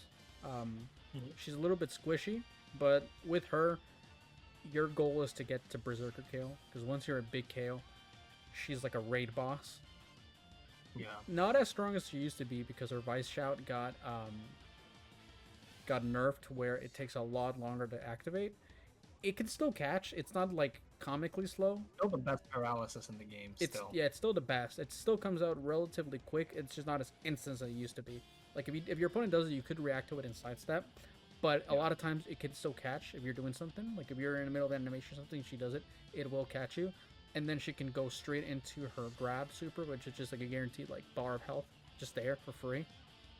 And not to mention that your goal, because I know Rilo uses her a lot, and his goal when he's using Berserker Kale is to go into Spark, and Kale and Spark is one of the scariest Sparks in the game, because one, she could punch you and do a lot of damage. She'll put you in a knockback chain, she'll dash behind you and use her her explosive wave super, which does insane damage, and she also has an instant spark, same thing, knockback chain into it, low sweep into it, guaranteed stupid damage. Kale's broken in Berserk. The only problem is that you got to start with base, and it's a little bit risky. Yeah, she starts with 1 key bar in base as well. Not the best. There was a strat. Well, this is like tangent sort of, but related. There was a strat me and Core came up with, where we start with Super Saiyan Kale, who starts with 3 key bars and is much, much stronger, and then farm up the skill points necessary to get to Berserk, de-transform and then transform to Berserk.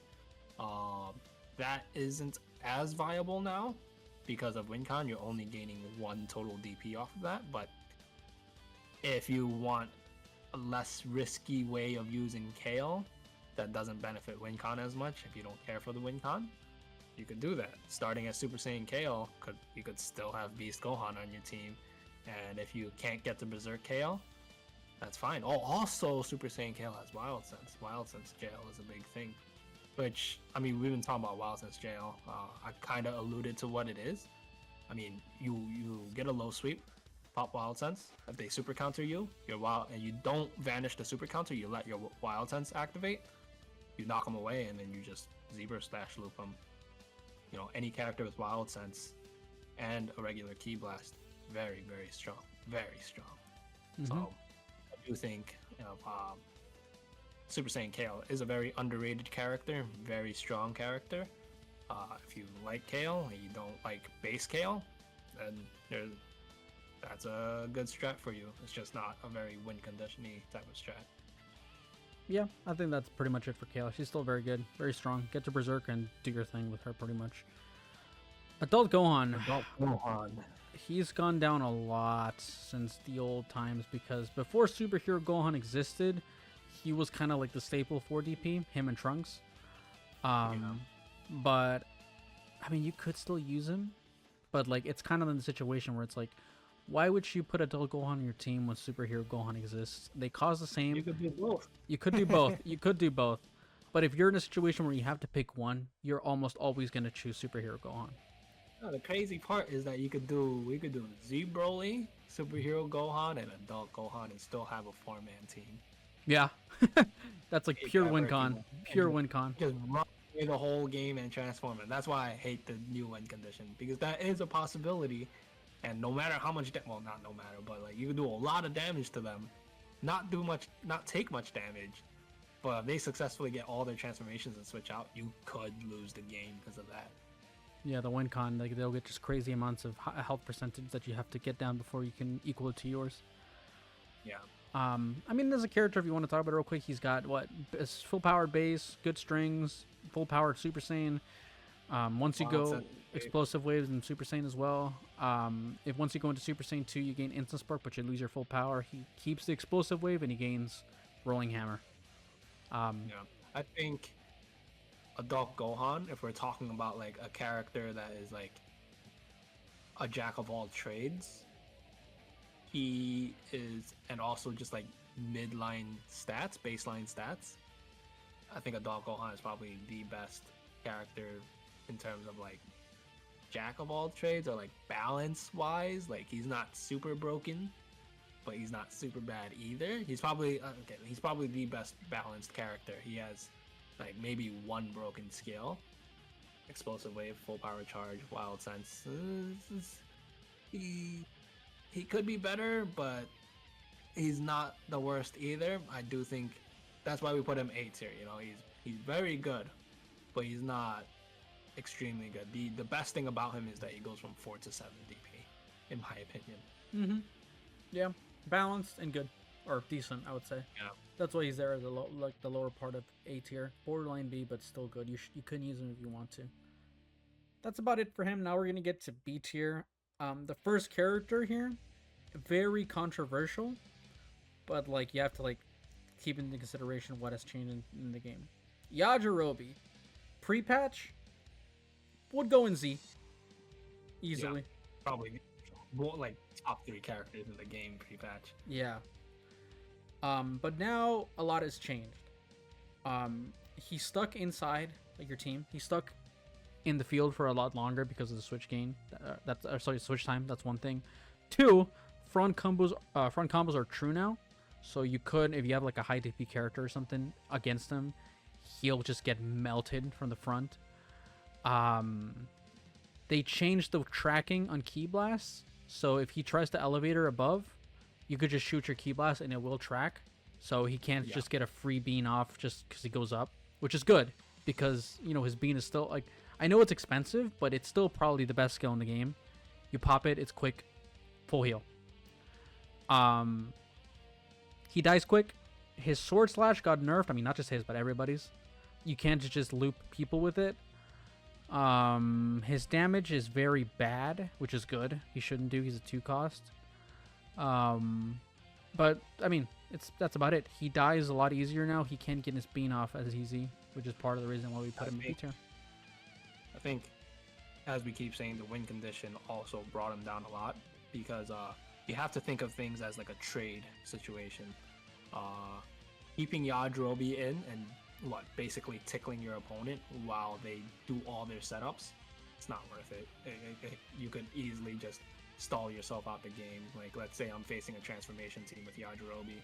Sure, I could pop 10 beans if I want, but they got into Beast Gohan, they got into Super Saiyan 2 Gohan, they got into Blue Vegito, got into Blue Gogeta. Like, it's so easy to just run away from Yajirobe because Yajirobe doesn't have traditional Ki Blasts. He doesn't have Ki Blasts. He just throws a rock and sword slash. So you can just run away from him the entire time. Transform on him. What is he gonna do? Once you transform on him, you kill him. Yeah. You kill him. Before it was very strong because he could just stall and like whatever damage he did could be very meaningful. But now it's just like, he's mid. He's mid. Like he's balanced. I used to hate fighting him. Now it's just like I see him. I'm like, okay, I'm just gonna set up on him. Yeah, I agree. Pre-patch, I thought that him and MUI were like just the worst thing to play against. So if you put them together, they were a dynamic duo. But I feel like Yajirobe's in a good spot now to where if I see him, I'm not like, oh, Yajirobe. Now it's like, okay, it's a Yajirobe. Let me deal with him. Another thing with Yajirobe is that since they made Super Perception cost 2 skill points, if you force a Yajirobe to do a Desperation Super Perception, he's probably not going to get a bean off and you're going to kill him. So, just so many things that they changed mechanically made Yajirobe a little, like, not a little worse, a lot worse now. Yeah. Yeah, Yajirobe, not much to say about him other than that. He's good. You could still use him, but he's not as broken as he used to be. I think we should move on from him now. I think from now on, we're probably going to start getting a little bit quicker in these characters. Yajirobe was one of them that we need to talk about. Maybe there's going to be a couple more, but there's really not much to discuss about these other characters, especially since we laid the foundation of what makes a character good or not. Mm-hmm. I think 19 could be unique in that he's first, he gains the first 2 key bars very quickly, and if you revenge counter with him, you gain 3 key bars now. That's pretty strong. but the reason why we have him lower is because he just doesn't transform. Yeah. And if you just run away from him, he can't gain more than he doesn't perpetually gain more ki than 2 ki bars, which is a good way to balance an android. I think they should put a cap on how much ki they could perpetually gain. Yeah. 4 cost android, very good, and everything that was mentioned. That's about it for him. Both Super Vegeta and Goku, they're practically the same character in what they can do. 5 costs, and they can go up into an 8, go into blue. Base Super Goku is better than base Super Vegeta, and same thing goes with the transformations. I think out of all the Vegetas, red is best. God, but if you go into blue, you get that Gamma Burst Flash spam. With Goku, I feel like with Goku, I feel like probably the best one is probably Super Saiyan, and you just transform into blue for the win con. But pre-patch you could do the fusion thing, but now fusing is not good at all. You lose DP. You lose DP and everything. It's just bad for. Just don't do it. That's about it for those two. Jiren, you probably want to say something about Jiren. I use him a lot. Jiren lost stock because when you transform, you get shotgun ki blast. Doesn't do that much damage. He does have a super explosive wave when he transforms, so that's nice. In base form, he has regen. Not the best regen, but in a desperate situation and you really need it, you could go for it. You could do a regen into switch. That would be like about 15k health. But then you could also, that's 4 skill points to do that. But you can also spend 2 to gain 10,000, but you'll lock yourself in. So there's some strats with Jiren. It's interesting. I do think because of the how they changed the combos mechanically, flying kicks on 3 or flying punches for Jiren is very strong now. Jiren pre-patch was very good on a DP team. Now, because he's an 8 DP character, like we said, you're putting a lot of eggs into one basket with an 8 DP character. If he dies, and he could die, that's bad. He's a very high risk, high reward. But unfortunately, his reward isn't as great as it used to be. So, it's not like a Whis type of reward. He's very strong, but I think he's not like a very huge crutch character. Not in DP at least. In singles, he's a very crutch type character. Just spam explosive wave and you're good. And now it's like, okay, if you get Jiren in a desperate situation, which it's not hard to get any character in a desperate situation, what is he gonna do? He has to spend 4 skill points to regen, or he has to explosive wave. You're burning skill points. Let's say he gets out of a combo, transforms. Now he's locked in. It's hard to make Jiren. It's not hard to make Jiren work. You can make any character work. It's just that because of his DP cost, it's just more risky now. Yeah. That's about it for Jiren. 18. Lost a lot of stock. I mean, she's still an android. She is one of 2 androids that has Spark, Insta Spark. Her and Super 17. The biggest issue with 18 is the fact that she tickles your opponent. She does like no damage, and her defense is very bad. So like if you get caught in resets, she'll die very quick. If you're trying to put opponents into the resets, it's gonna take a lot of them to kill because of her damage. Again, it's very bad. I mean, yeah, that's really it for her. Like she's got the unique super, the unique what's it called? Insta Spark.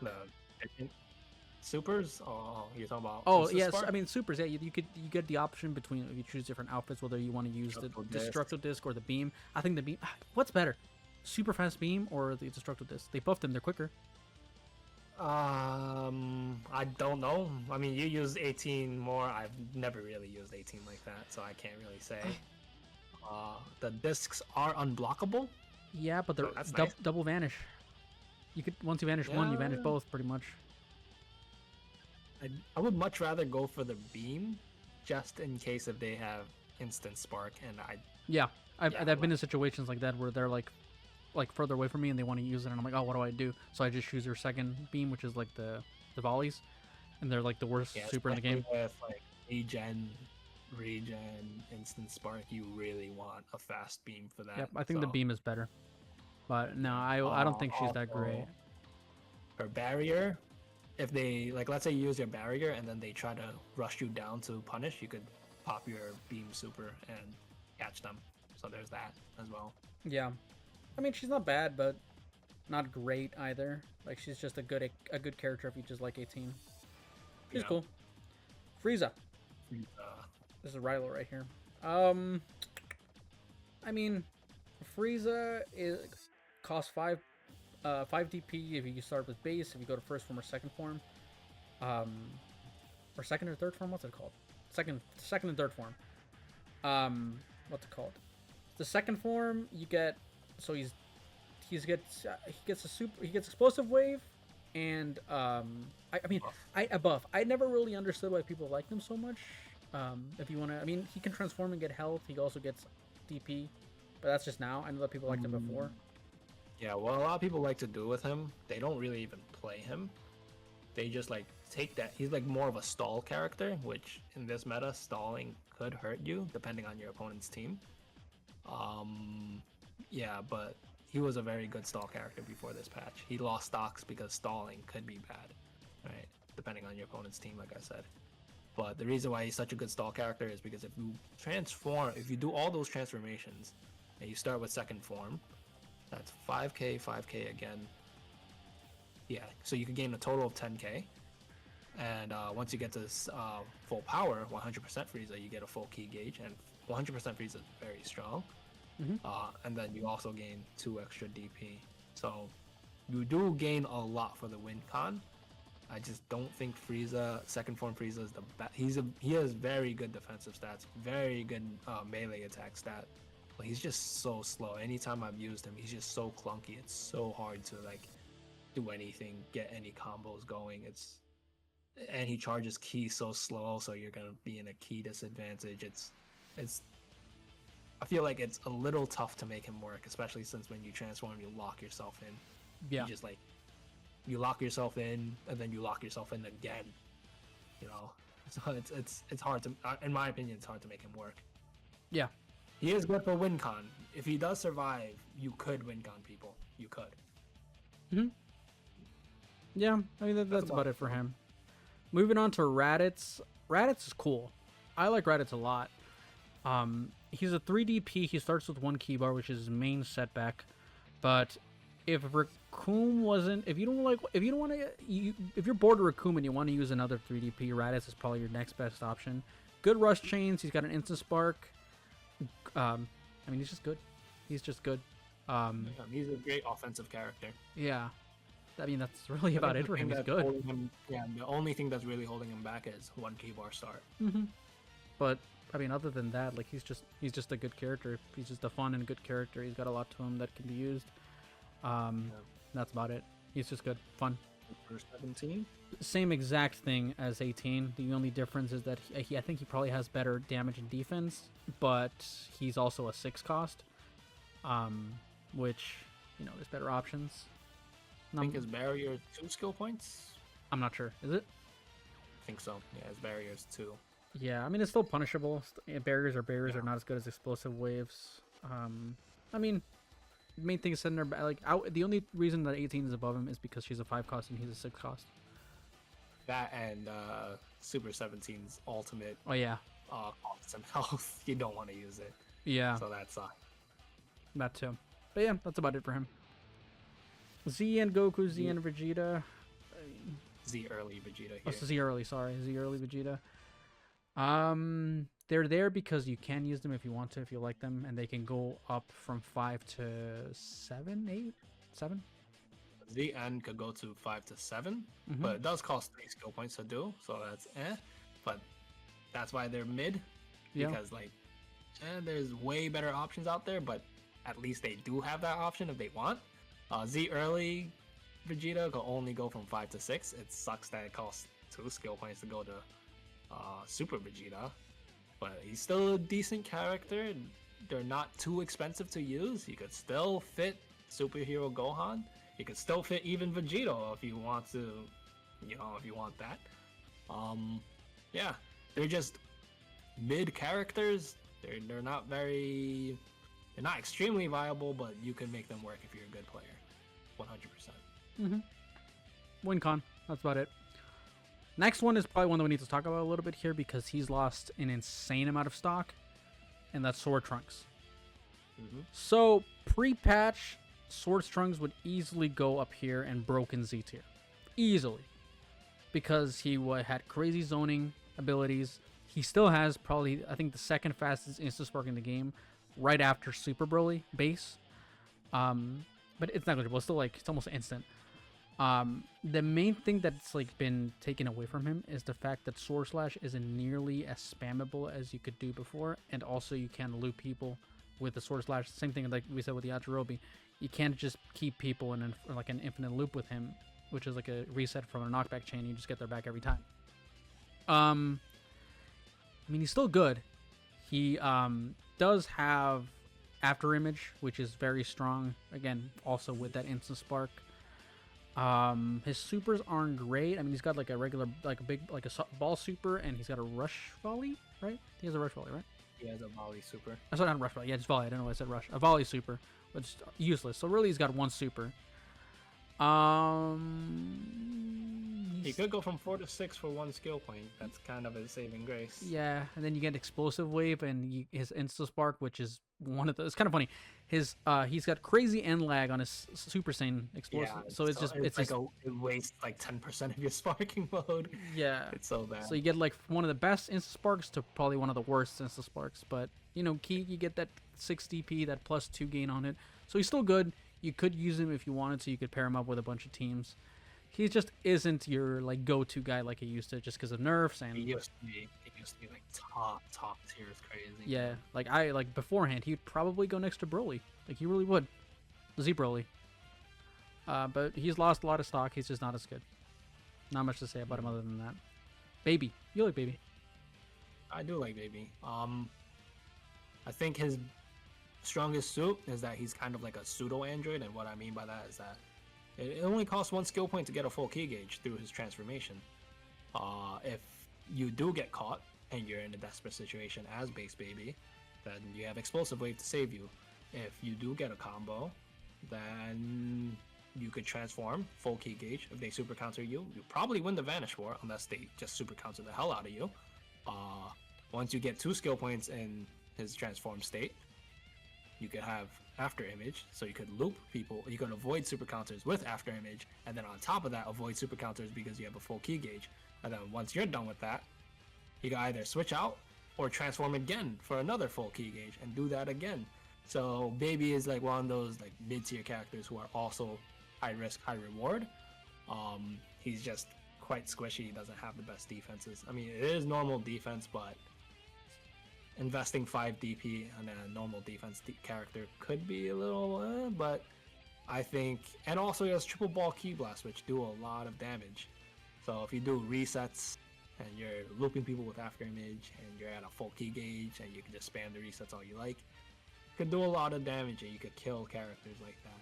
But just as easy as it is to kill, it's just as easy to die with Baby Vegeta. That's about it. I mean, you could go Giants with Baby Vegeta, but Giants got gutted. They're horrible now. Yeah. So I do think Baby Vegeta is a very strong character, but he just dies quickly, and that's just no good. Yeah, and he keeps his base defense all the way through to Super Baby. So just it could be rough. Yeah. Next, I'd say Baby is one of the most fun characters. People should play him. He's very fun. Yeah. Next is Gotenks. Gotenks has so much potential. I know you like Gotenks, but I get sad thinking about it. Yeah, because like, so Gotenks, again, he's similar to Kefla in the fact that he is a 6 DP cost fusion. The only and biggest setback with Gotenks is the fact that after certain animations, I think it's after what, like super counters? After super counters and you knock them away. Let's say you want to knock them away and Z-Burst Dash. There's end lag to it. You can't instantly Z-Burst Dash, which isn't a problem because you shouldn't Z-Burst Dash instantly anyway, so it could help you with timing. But let's say you want to charge Ki after knocking them away. You can't charge Ki immediately after. Because he emotes. He literally does this or something like that. Yeah. And then if you do a super perception, you are extremely frame negative. You're punishable if you do a super perception. Never ever super perception with Gotenks. Which in this new patch, I guess it's okay because a lot of people don't super perception to begin with nowadays. So pre-patch he was way worse. Now it's like okay, because, but if you whiff a smash attack, which a lot of people use smash attacks, including myself, to open people up, and a lot of times it's very easy to miss a smash attack. You miss it, he's just gonna stand there and emote, and you're gonna get punished. That and emote if kills they him. just took, if they just took that away, Gotenks would be so much better. He wouldn't be like top tier, but he would be so much more viable because one, above average health, two, above average defense. He gets 5% damage reduction. Three, he has after image. You can after image you with a lot of damage. When he gets the Super Saiyan Gotenks, he has a 3 skill point buff that also gives him a full ki gauge. Does a lot of damage. His ultimate in Super Saiyan does so much damage. In Super Saiyan 3, not the best, but at least it's an 8 DP, so you gain 2 DP on top of that. He does do a lot of damage in Super Saiyan 3, but just overall, Super Saiyan 3 is more of like a win con situation. But yeah, I'd say the biggest drawbacks on Gotenks is one, he emotes after so many things. In all of his forms, he emotes. He just has insane end lag. And two, his reach is just not the best. But other than that, he's a decent character. He's a mid character. You know. With the emotes. If he didn't have the emotes, he could easily go like S tier probably. Yeah. But yeah, Gotenks. Z Gogeta. So Z Gogeta pre-patch was very, very strong because he has, for one, I mean he still has now, but like he's like one of the only fusion, I think the only fusion, and one of the only high DP characters to have a false courage, which can be very strong. And on top of that, again, if this was pre-patch, he has Shotgun Ki Blast. Those things used to melt people. So with him, well, no, let me cut you off here. I think Super Saiyan Gotenks has false courage and Super Saiyan Kefla has false courage, but Z Gogeta is probably the strongest character with false courage. right? But yeah, so Shotgun Ki Blast pre-patch would melt people, and I'm pretty sure his was true from the front, similar to Buhan. Yeah. So you could like just get like guaranteed stupid damage from the front. But now, like I said, Shotgun Ki Blasts are like dead pretty much. They're just bad. So he's lost part of the reason that made him unique. I mean, he's still good. He's still a fusion at the end of the day. He's an 8 cost, which isn't good. That's the main setback with him, that he's an 8 cost. He still has good defense. They had extra bar of health, good strings, but 8 cost, can't even transform, so you can't even gain any more DP. You're just kind of stuck with him as is, as that 8 cost. He's good, but those things that I mentioned is the reason why we put him middle of mid, pretty much.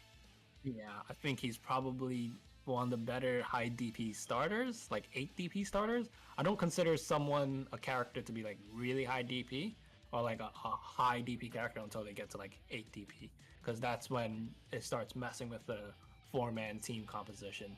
With 7 DPs, you can always pair it up with Superhero Gohan and still have Spopo Roshi in the back. Mm-hmm. When it gets to 8 DP, it's just like, okay, if you put Superhero Gohan on your team along with the 8 DP, it can mess with the composition a bit, because then you would need, like, let's say Roshi and then Hercule, and that could be a little risky in itself. But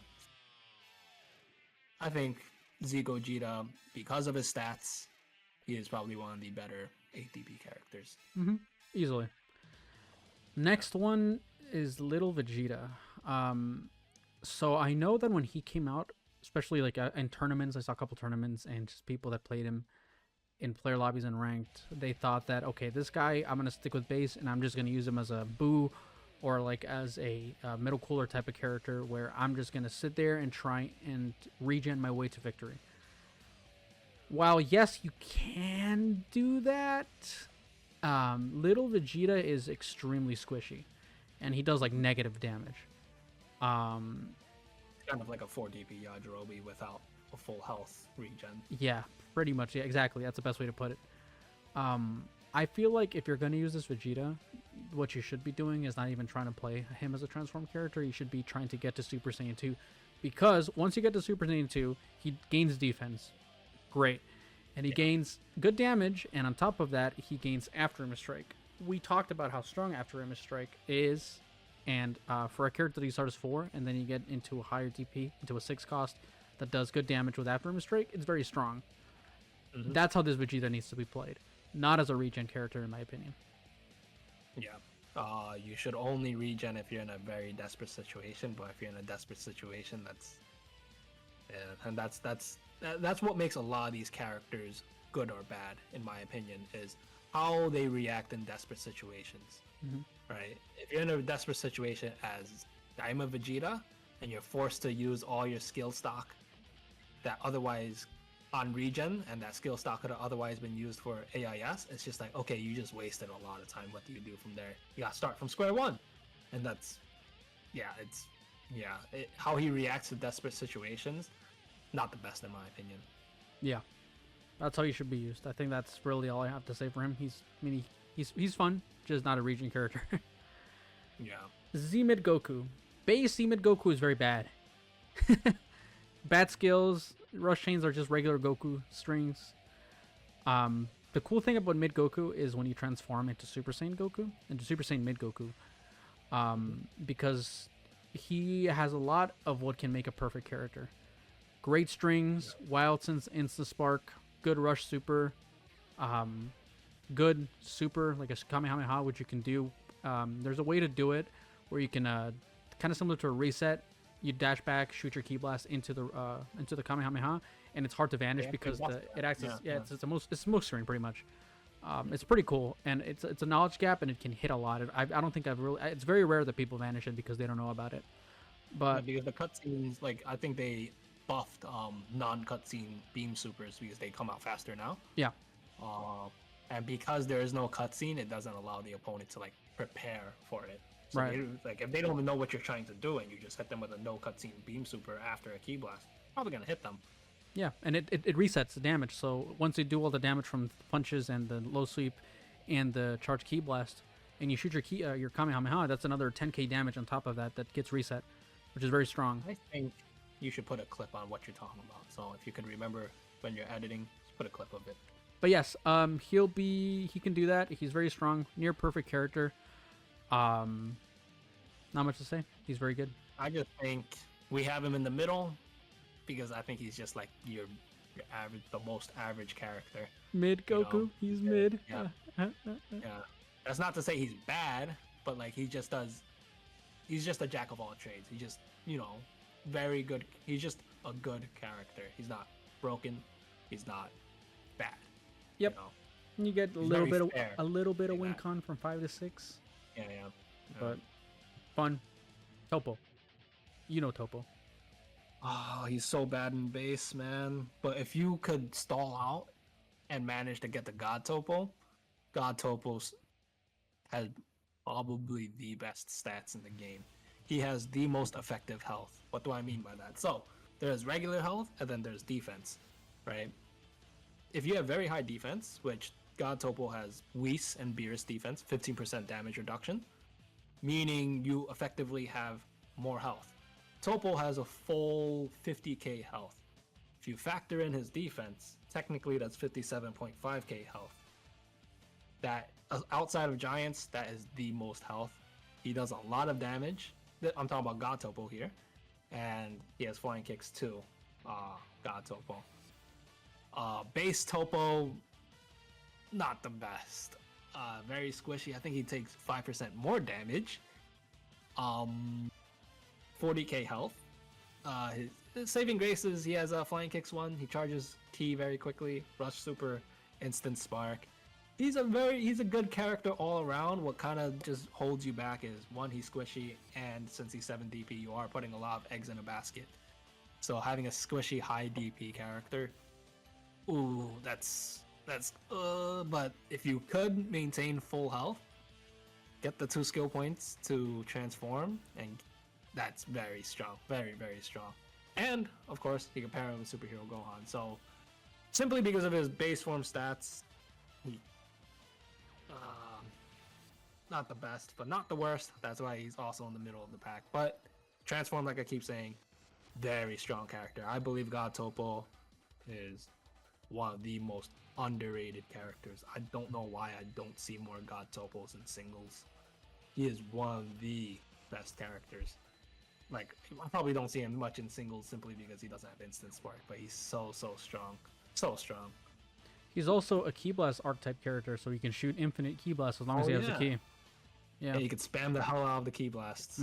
As long as you got the key, you could just spam forever. Super Frieza, not much to say. 6 cost, very squishy. You go into an 8, was it 7 or 8? 7. 8. 8, okay. 8 cost with a lot of damage. Win con, but you don't get any health. You get full key gauge. I mean, that's his saving grace. You get full key gauge, Golden Frieza gets Wild Sense and Instant Spark. Good character. Stats are holding him back. Yeah, that's about it, really. Good rush super. Good. Like, once you're in gold, you just want to out DPS, pretty much. Yeah. He can be used, but he's just very okay. Pair him with Superhero Gohan, and you got a team. Second form Cell, Imperfect Cell. He's very good. There's two things that you could do with Cell, with this particular line of Cell. You either start with base or you start with second form. Personally, you shouldn't. I don't think you should start with first form because each transformation of Cell costs 2 stock, and I don't think his base form is that great. I mean, you got Solar Flare, but like Solar Flare after image. The biggest issue is that he starts with 1 key bar in base. Yeah, and second form has a rush super that can. I think when you start looking at like what you gain or how much damage is in the table taken and gained, it's one of the best rush supers in the game, right? Because you're gaining health and you're dealing damage. And he's got pump up, which is okay. What's his other skill? Pump up and solar. I mean, still solar for them. Yeah. He's very good. He could be a good character into androids because of Solar Flare. Yeah. Solar Flare really counters the hell out of androids. And then later on in the game, you transform. You go from 5 to 6, and you go into Perfect Cell. Perfect Cell is good. After image, explosive wave. He has gains 5,000 health and full key gauge. Not bad. Yeah, he's got unique things that you can do with the lift strike. Super explosive wave, super or ultimate. Sorry. Yeah. I mean, he's good. He's mid. Mid. That's why he's in B tier. He's good. I think B tier, a good way to look at it is that they're good characters that you could still use to keep up, and they're very fun. I feel like all the B tier characters are very fun characters. Next, and still viable. Viable, yes. Majin Vegeta. So Majin Vegeta, he's got a very, very, very unique situation that he could be used. What is the situation? So let's put this matchup together, okay? You're using Majin Vegeta. You want to use this guy at point. You put him at point, and your opponent starts, let's say, with UI Goku, or a lot of times maybe like a Superhero Gohan, something like that. But let's go with the UI Goku specifically, so you can see the extremes of this. So you start with Vegeta. He starts with full key. So he's got a crazy aggressive start. UI Sign starts with 1 key bar. Same thing could be with like Broly. So a character with 1 key bar start. You go at them, you don't let them charge, and then you just start going ham on them, and you keep that key advantage, and you nullify what they want to do, which is, keep that character healthy to transform for the win con, or just because it's a good character like MUI. That's the niche that Vegeta does, right? Other than that, I mean, he's still a decent character. His rush strings aren't great. He doesn't have any flying kicks, but he does have false courage, and he does have an instant spark. If he's low on health, you can confirm his ultimates in specific ways. It's a suicide ultimate, so it's very situational. Other than that, if you mess up that start, you just have yourself a high DP Vegeta. Yeah, it's high risk, high reward. There are many times where I just get absolutely destroyed, or other times where I just absolutely destroy my opponent because he's kind of like a pseudo android. It's not false courage. I think it's called like Prince's Pride or something. But it's super armor, and it gives you a key charge buff, so you could gain key very quickly. And Super Vegeta, I mean not Majin Vegeta, if you get opened up in the beginning, you have the full key gauge, unless your opponent charged to a full key gauge beforehand. If you get a super counter, you're probably winning that Vanish War. And let's say you open up your opponent and they get a super counter, you're still probably winning that Vanish War. So he's like, in the beginning of the game, he's basically like an android with a lot of damage. Super Vegeta, nuts. Majin Vegeta really, really hurts. Really hurts. I think he's quite underrated for DP. As usual, you can pair him with Superhero Gohan. And it's very, very strong. But like I said, very high risk, but also very high reward. You play him into one of those base form characters, you could win the game if you just win a few engagements, two or three engagements, and that's GG right there. Yep. The DLC Piccolo. I mean, he can transform for WinCon. He gets some health. That's about it. As a character, he's not very good. Doesn't have good chains in many of his forms. It's just very okay character, just not good. I mean, not great. Sorry, he's okay. He's decent. If you like Piccolo, 5 to 8, not bad. At the very end, like let's say, I think the best way to play him is you go to 6 DP Piccolo, switch him out, get that 5k health regen, and the last 60 seconds transform to Orange Piccolo, or near the last 60 seconds transform to Orange Piccolo, get that extra 5k again. Try to open up your opponent, get damage off, because he does do decent damage. And then at the very end, like let's say last like 10 to 20 seconds, transform to Giant, and then stall out because you have the extra 5k health again. A very healthy high DP character is a lot, especially if you gain 3 DP off of it. So his strat is purely WinCon, and that's why we say he's kind of mid. Doesn't really do things that great, but if you play him purely for win condition, he has potential. He has this that if you like Piccolo, if you're a big Piccolo fan, he is the best Piccolo. So that's him. He's just an okay character. Cool. Moving on from him, Future Gohan. I know you used him for a while. Future Gohan has very good strings, extremely good strings. It's Flying Kicks, Gut Punch, Ki, and Rolling Hammer. He has a step in Rolling Hammer. Worst thing about him is that his reach is so bad. Like, you think you could hit him, but like he just doesn't reach. It's just so bad. He has very good skills. I think that's his saving grace. Is that he has Wild Sense and Full Power Charge. Full Power Charge into Super Explosive Wave Super is very strong. You do that just once, you could really hurt your opponent. I will say that it's not the hardest to vanish a Super Explosive Wave Super. It's really not. It's very slow. Overall, I mean, you transform to Super Saiyan, you get that +1 DP. Not the best, but he does do a lot of damage in Super Saiyan. Very mid character, below mid. Yeah, there's not much to say. Full Power Charge is probably his saving grace. Yeah. Like, you can do Wild Sense JO, but his reach is so bad that it's kind of hard to confirm combos with him. Yeah. I mean, he's a 5-cost Gohan. Yeah. Alright. Gamma 1 and Gamma 2. Yeah, they're paired together. If these guys were lower DP cost, they'd be very, very, very, very meta. They're 7 cost, and they don't gain any extra health. The blue one, Gamma 2, he used to be better because he has both Shotgun and regular Ki Blast, but Shotgun Ki Blast are now dead, so there's really no point in using him because that was his unique thing. He has the worst rush chains than Gamma 1. Gamma 1 is Flying Kicks 1. It's literally the same strings, but just reversed on both of them. What's it called? Gamma 1, you could do resets with him. I mean, you could do resets with Gamma 2, right? Because he has a regular Ki Blast. Yes. Standing is Shotgun. So yeah. Okay. Yeah. There's a dash Ki Blast, yeah. But the first one has better strings. You could do the resets with both of them. The one Gamma 1 is slightly better. Gamma 2 is slightly worse. I think Gamma 1 has a rush super where you could do knockback chains off of. I'm not sure. I haven't used them. I can't say for sure. Suffice to say, they are very close, right? So, I wouldn't say one is necessarily better than the other. One could be slightly better, just it's purely preference. I'd say they're tied. About, yeah. Again, they go through the whole. They're good. If you pair them with superhero Gohan, you have a team. It's one of those. Yeah.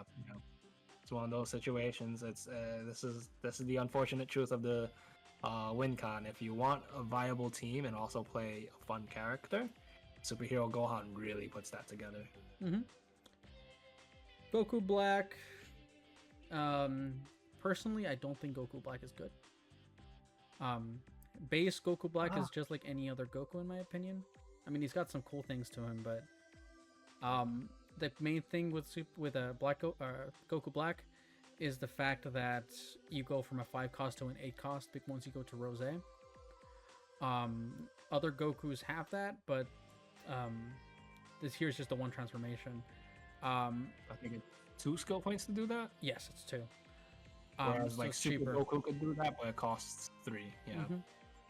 The problem with this Goku is the fact that he's squishy from base into Rose.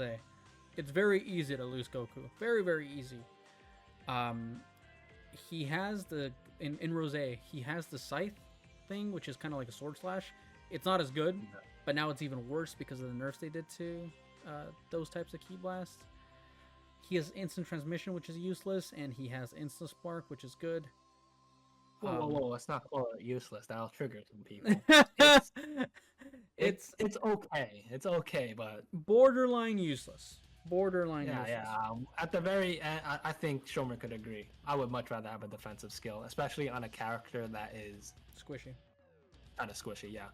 Instant transmission on, let's say, like a fusion character could be good because if you could get that combo off, that's a lot of damage, and maybe they don't need that defensive tool because they're so tanky to begin with. But Rose, instant transmission, normal defense, 40k health, locked in for so long because you're 8 DP. I would much rather have a defensive skill. I already have my offensive skill with instant spark, so if he had something like After Image, which is both an offensive and defensive tool, he could be much better. But with instant transmission and being squishy, I will say Rose has very nice rush chains and does a lot of damage. He's just, again, a lot of these mid-tier characters are just very high risk, high reward, very fun, but they are lacking in a lot of areas. I think that's about it for Goku Black. Moving on to DSG laws. Oob. I mean, Oob has. Well, let's talk about what he has. Triple ball Ki Blast, the charge Ki Blast, Insta Spark Wild Sense, Super Explosive Wave Super, Rush Super, Rush Super, and potential to transform from 5 to 6. Don't transform. 4 to 6. 4? Oh yeah, 4 to 6. 4 to 6. Yeah. Don't transform unless you won the WinCon. His transformation is really bad. Stick with base. It's much better. It does do. I mean, yeah, it's good for WinCon. He gains a full key gauge off of that as well. He does do decent damage, but I wouldn't transform right away. Save it for the last 60 seconds. I mean, he's just one of those characters. Some cool stuff. Yeah. Super explosive wave. His saving grace is that he could transform and he's 4 DP. If he were like 5 DP, he'd be bumped down. Yeah. He has wild sense as well, which is nice. It's nice. I'm not gonna lie. Yeah. Laws is notorious for using him. So yeah. All right, Jarrell. Just the worst version of 19. He does have flying kicks. Nice, though. He's still decent. His false courage lasts 15 seconds though. He does get a damage buff. Yeah. I mean, he's always gonna have Ki. He's always gonna be recharging. If you like Ki Blast, he's probably your guy. 4 cost android, very good. I mean, I don't really have much to say. We talked about 19. He doesn't really have a rolling hammer, does he? No. Yeah. It's like gut punch, flying kicks, gut punch, flying kicks. Yeah, so similar to 13. Similar to 13, but not as good. He's just okay. If you're gonna use these androids, use 19, unless you really like Dr. Gero, but you could do both. You could do both. Be very oppressive and annoying 4 keyboard start. Switch into a 4 keyboard character extremely annoying and oppressive. Extremely. Yeah. Not much to So like say we about said previously, you could easily make a character, depending on your playstyle and how you play them, you could easily make them like 1 tier better. These mid-tier characters, you could easily make them play like a A-tier character, you know? Yeah, you could easily make a team 4-4-2, so 4-4-8-2-1. So like Jiro, 19, Gohan, superhero Gohan, Roshi, Hercule. Yeah. You don't even need Roshi here, you could do Raccoon. Four-mans are viable yeah, that's too. true. Yeah. That's true. Yeah, like I think a lot of these characters, their stocks could increase depending on how you make your team composition. Mm-hmm. Yeah. Z17, I think this is the last android that we're going to be talking about because he is the worst android out of all of them. But as I said earlier, just Androids the fact, are strong as hell. Yep, just the fact that you're an android automatically makes you decent. But he's just the worst android in the game. He doesn't have good skills. He's like a worse version of 18. Yep, no insta spark. He's got his barrier, which can be punished. Just the worst android, but he's still an android. The one thing he has over 18 is that he has a step and gut punch. That's nice. Yeah, I guess. So if you like step and gut punch, better than step and flying kick. Yeah. I think. Yeah. But yeah, there's one thing he is going better than 18. Let's give him his flowers. Yeah. So yeah, 17. He's alright. I think he's all right. He's mid, but I do think he's underrated to an extent. I do think he's underrated. You think so? Yeah, he's Android, bro. With step and gut punch. This is true. I guess if you like 17 and you're good with androids, you could make him work. I've seen people use him effectively. But I mean, yeah, that's 17. So Zamasu. Oh man, so pre-patch, a very strong team that you could use was Goku Black, base Zamasu, and and fuse into corrupted or regular Zamasu, the fuse Zamasu. The thing is that now, like we said, fusions or fusing into characters now is just bad because you lose DP, and that's bad for WinCon. If you want to start with Zamasu, he's an 8-cost fusion. Yeah. He has below average defense for a fusion, and he has a sword slash special ki blast, which, as we mentioned, has been nerfed. And I mean, those are the negatives. I guess the positives are that he has a regen, not the greatest regen. I mean, it's fast, but it's like what a bar. You can make up for lower defense. Yep. About it. Yeah, and he's got an instant spark, so you kind of get to choose whether you want to regen or you want to use your instant spark. You could transform for 5,000 more health. Yeah. Bulky gauge. That, So mid. Reason why he's low of mid is because he's 8 DP. Again, risky team comp right there. Yeah, I mean, he could work if you are careful. You get your regens off. You get your transformation off. I think Corrupted Zamasu is quite strong.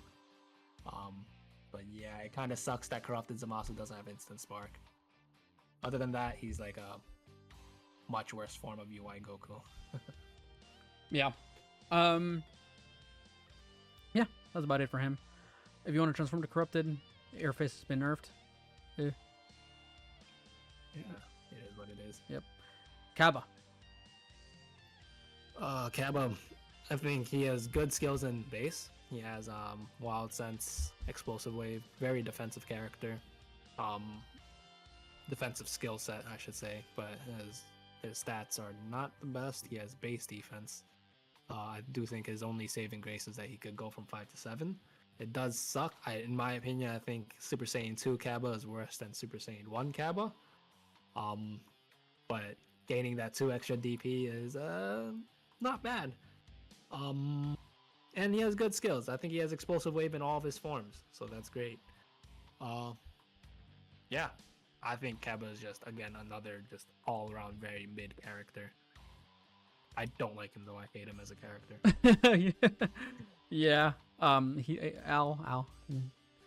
He traumatized me one time with a. Gloves. He traumatized me Oh pre-patch. yeah. Way back in December. That means I'm a better player than you, bro. But yeah. Before I knew Shromer, I met him in ranked one time and beat him with Cabo. It was a character spotlight video too. You just got character spotlighted. I bro. got foldered character spotlighted and everything. Oh man, good times. Yeah. And when we talk about the C ranks, it's gonna be even quicker now. There's not really much to say. Zamasu has a regen, has a sword slash, Terrible agent. does no damage. Terrible sword slash, no damage. After a misstrike. After a misstrike. That's a saving grace. Yep, that's about it for him. Yeah. Okay, Daimagoku. I think base form still doesn't have Ki Blast even with the outfit. Am I? Really? I mean, I'm not sure. Does he? Does he not? Oh. Either way, I mean, he can transform, and once he transforms, I mean, Super Saiyan is cool, 4 to 6. But even with all that, I don't think he's useful. Now, once the more DLC drops, I'm sure he'll be better because he'll get more transformations. But for now, that's where he belongs. One is okay. He has explosive wave ultimate, and he has after image. Yeah. Yep. I mean, the DLC characters, we know what they're doing with the DLC characters, bro. They know super countering is probably the most viable way to get off combos, and they gave every single DLC character, well, not every single one, most of them something to get around super countering. They know how strong that shit is now. Yeah. Yeah, that's him. Nappa, like Raccoon but worse. He also got nerfed. I feel like if anybody should have kept that health, it probably should have been Nappa. He's just hands only Raccoon. Yeah, hands only Raccoon. He's tanky, not as tanky, but tanky. Bad. I mean, he's got skills. That's all he has. He has way better reach than Raccoon though. Like Raccoon surprisingly has pretty bad reach. Like his smash attacks are so short, but Nappa feels like he can hit you from across the stage. It's crazy. So Nappa is like a hands only Raccoon, but better at hands, and Raccoon is just like spam your ultimate, you're good. Mm-hmm. That's Nappa. Jace, he's decent as a 3 cost. His what are the main setbacks with him? Doesn't do much damage. He literally tickles opponents. That's his main setback. Mm-hmm. And a 1 A-bar start. That's it. Yeah. The saving grace is that Explosive wave. Spark. He's a very fast beam. The beam could catch a sidestep. A lot of people like to sidestep and then do a sway. And rush supers won't catch someone who's swaying, but beam supers will catch someone doing a sway. And if it's fast enough, it'll catch someone swaying. So there's that. A lot of people don't think of that. But if you are facing a sidestep spammer, hit him with a beam his beam super. Some beam supers are very fast and will catch someone swaying, so that's good. Yeah. That's about it. That's about it for him. Yeah. Dodoria, 3 cost, tank. That's it. So if there was a Raccoon, he's like the Raccoon, Nappa, and Dodoria are all very tanky. Raccoon is more like the ultimate spammer. Nappa is more like the hands only guy. Dodoria is like the tanky guy with false courage. Mm-hmm. So that's like a good way of viewing it. He is still very strong. He has pump up, which, like we said earlier, 50% damage increase. So I think Dodoria is a very good, well-rounded character. I do think he's quite underrated, but there are just better picks, unfortunately. But yeah, that's him. Next, I think the thing holding him back is Blaster Wave 1. That's about it. Right. Yeah, he's a tanky character. Next is Teen Gohan. So earlier I said there was a character who does play WinCon, but is hurt by his defense. That's Teen Gohan. So he's a 4-cost Gohan, like superhero and adult, but he's a coughing baby, meaning any character is just gonna delete him because his defense is awful. Yes, like he could nullify that damage by transforming, but it's just like, why lock yourself in for that long? Even transformed, I don't think his defense is great. It's not. He maintains the same defense, I think, throughout all of his forms. Yeah, so, I mean, yeah, you go from 4 to 7, so yeah, it's good. That's great. Super Saiyan 2 does a lot of damage. Unblockable ultimate, explosive wave. if you can keep him But, alive. yeah, like we said in the beginning video, defense stat is king in my opinion. So yeah, at the very least, I think you at the very least need baseline defense, like normal defense. If it's any lower, you have to have a very strong gimmick. Teen Gohan does have a gimmick where if he gets into sparking mode, he gets those buffs. I think he even gets a defense buff, so he becomes like a normal defense character if he's in sparking mode. But Still not enough. it's just not enough. It's not strong enough of a gimmick. It's just not. That's why he's so low. It's fun to use. Yeah. It's fun to use. Yeah, that's about it. And right under him, another Alright. Gohan, Ultimate Gohan. Ultimate Gohan would be really cool if Adult Gohan could transform into Ultimate Gohan. If that was an option, man, he'd be good. He'd be very good. But the fact that you have to start with him as a 7 DP cost, and he's not much different to any other like an Adult Gohan or like with a superhero Gohan, you can practically transform into a different version of this. So it's like, why would you want to start with a 7 cost one? I mean, he does have Wild Sense, 3 key bar start, very good damage. It's just 7 DP. So many eggs in one basket. High risk, high reward. I mean, high risk, medium reward for an Ultimate Gohan. You know. Not like I will Vegeta. say this is like a tangent, but in my opinion, they need to buff every character that is 7 DP and up and give them just like 5,000 more health if they don't already have that. You know. Yeah, they That should. would make so many more characters more viable in DP. Yeah. Like, we're gonna get to him, but Hitman, he needs more health. He Yeah. needs more health. Yeah, poor guy's struggling. I mean, Speaking of another high DP that's getting held back by their health. same exact issue. Same exact issue. If they're borderline the same character, I mean, not what they are, but like how they play. I mean, he's got Wild think Sense and Instant Transmission. Is worse. He's worse. Because Wild Sense and Instant Transmission, simply because he doesn't have Instant Spark. Ultimate Gohan doesn't. Or, you know. Only thing that he has over the Gohan is the fact that he has the Frieza Ki Blasts, which are annoying. Yeah. But still not enough. 7 DP, very expensive, and he's kind of squishy. So, not worth it. Pan and Goku, we'll kind of talk to them at the same because they're kind of similar. They're just after him strike merchants.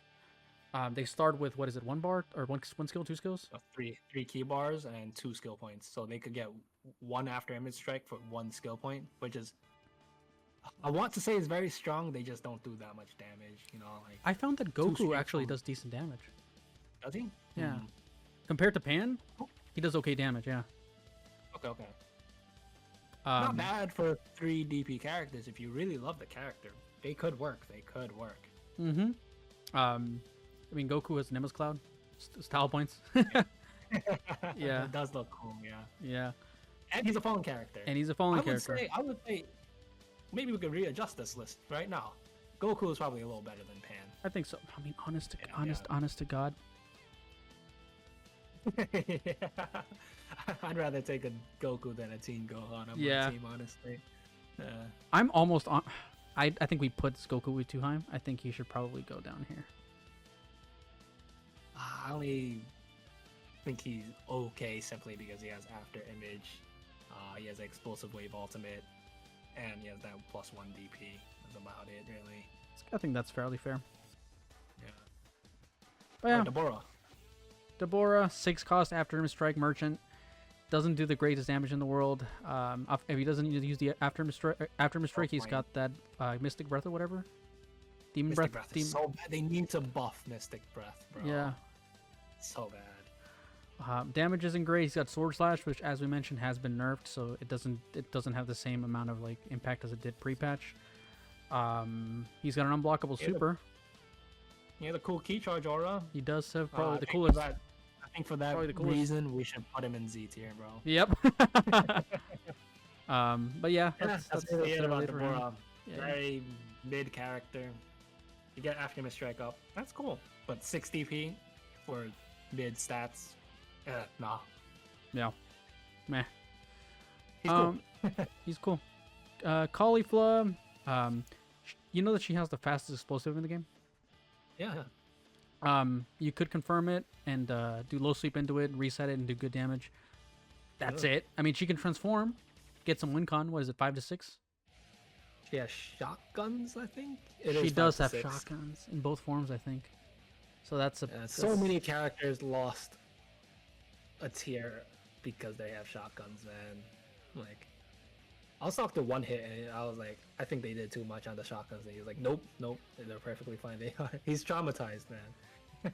I liked them before, and now they're useless. So it's genuinely you're at a point where if a character is a shotgun key blast, it knocks him a tier down because it's that bad, in my opinion. Like that's what happened to Broly. They should have just made them. They should have just made shotguns like a laser. Like it should just go really fast. That could make them useful and not like extremely broken. Yeah. That way it could be like a good long range option. Yeah. I mean, or that's medium range option, I should say. Yeah, I mean, she's got. That's about it for her, really. Not much to say other than that. And what it is. The two kids, Gohan and Trunks. I know you've used them a little bit. Trunks is way better than Goten. You said Gohan. Oh, sorry, Goten and Trunks. The reason why is Trunks has better defense than Goten. Goten has the same defense as Teen Gohan. 10% damage, 10% more damage taken. Goten, I believe, has Step in Flying Kicks. Trunks has Step in Gut Punch. Trunks has they both have After Image, I believe. I might be wrong. I think no. Goten has After Image and Sleep, I think. Trunks has After Image and Instant Spark, I believe. No, Super Saiyan is Instant Spark. Yeah, Super Saiyan has Instant Spark and Explosive Wave. Super Saiyan Goten has False Courage and Wild Sense. Yes. Man, I have too much useless information in my brain. But they're nice. They hurt. They do a lot of damage, especially if you could get the After Image loops up. They do so much damage. It's just that Goten is very squishy. I would pick Trunks over Goten, honestly. Yeah, that's really it. Goten has a gimmick where he could hard knock into sleep, but like that's more of a compensatory thing instead of a strength. It just compensates for his bad defense for 4 skill points. I don't like characters like that, like I said. Yeah. They would go much higher in the tiers if fusing was still viable. Yeah. But without that, they've just dropped down, and they're just not. I mean, they're okay. They're like. I think pre-patch I would have put them pretty high up there because of the fusion and just After Image looping. It's so strong. But now, the great thing about that, this is a tangent again, is that you get After Image loop with both of those characters, and then when you fuse, you get After Image loop again. Yeah. It's so silly. But yeah, those are the kid characters. It is what it is. All right, third form Frieza. Third in base. I mean, we already talked about what Frieza does with the second form one. It's just that these ones, they're just. You don't want to start with these. You always want to start with that second form because that's just the best way to do it. Stats. Stats, and you get to heal. If you start with third, you get less healing. If you start with first, you get more healing, but you have to start with first, and it's just longer. We already talked about everything about Frieza. I mean, really, it's just the worst way to play this Frieza. It'd be playing these two. That's it. Yeah. Cell, same exact thing. We already talked about Cell. We mentioned why this one goes down here. It's just that he just two bar transformation and just not as good. That's it. Cyberman. I mean, he's a 2-cost. He doesn't have like that full health that you get from Roshi. It's kind of like Spopo, but his defense isn't as good. He's more of a gimmick character. Starts with 2 skill points. You get After Image loop. That's kind of all he has going for him. It's very squishy. Starts with 1 key bar. He's just all he has going for him is After Image and Step in Gut Punch. That's all. That's really all it is. Yeah, that's really it for him. Super Trunks. I mean, it's the same thing as Sword Trunks. He's lost crazy stock because of what they did to the Trunks, like Sword Slashes or just Sword Slash in general. But specifically with Trunks, I mean, this one has always been a worse version of the other one because it's a 5-cost, and I mean, yeah, he's just not as good. And he lost a lot of stock. That's really all I have to say. Wild Sense and Solar Flare. I think so. Yeah, and then once you go into Super Saiyan, I think he has Explosive Wave Instant Spark. Yeah, I think base form is not bad simply because of Wild Sense Solar Flare. It's a pretty good combo. But just in general, could be so much better. It is what it is. Yeah. Bardock at one point was like one of the most meta characters Yeah. And now How all the they way fall down from here. grace. Yeah. How they fall from grace. Poor anime. I do feel like Bardock was always like, this is a hot take. I think he was always kind of overrated. You think so? People just didn't know to revenge counter his instant spark back in the day. This is true. This is true. Yeah. Now if someone uses instant spark on the explosive wave spark on me, I just revenge counter it. Hard knockdown. To be fair though, revenge counters back then were always negative. All right, yeah. Well, if you got the slingshot, then you could vanish it. Yeah, that's true. But yeah. But if you do what I do with revenge counter explosive wave, get a normal one, yeah, probably wouldn't have worked. Mm-hmm. I mean, yeah, he's the only character with that type of instant spark. It is a 5 cost. He's got cool strings. I think it's near identical or very similar to like a Super Gogeta. Yeah. I mean, he's cool. That's about it. Yeah. Good rush super. Yeah. Basic character, really. Other than that, melee Trunks, yeah, you use them a lot. I think melee Trunks.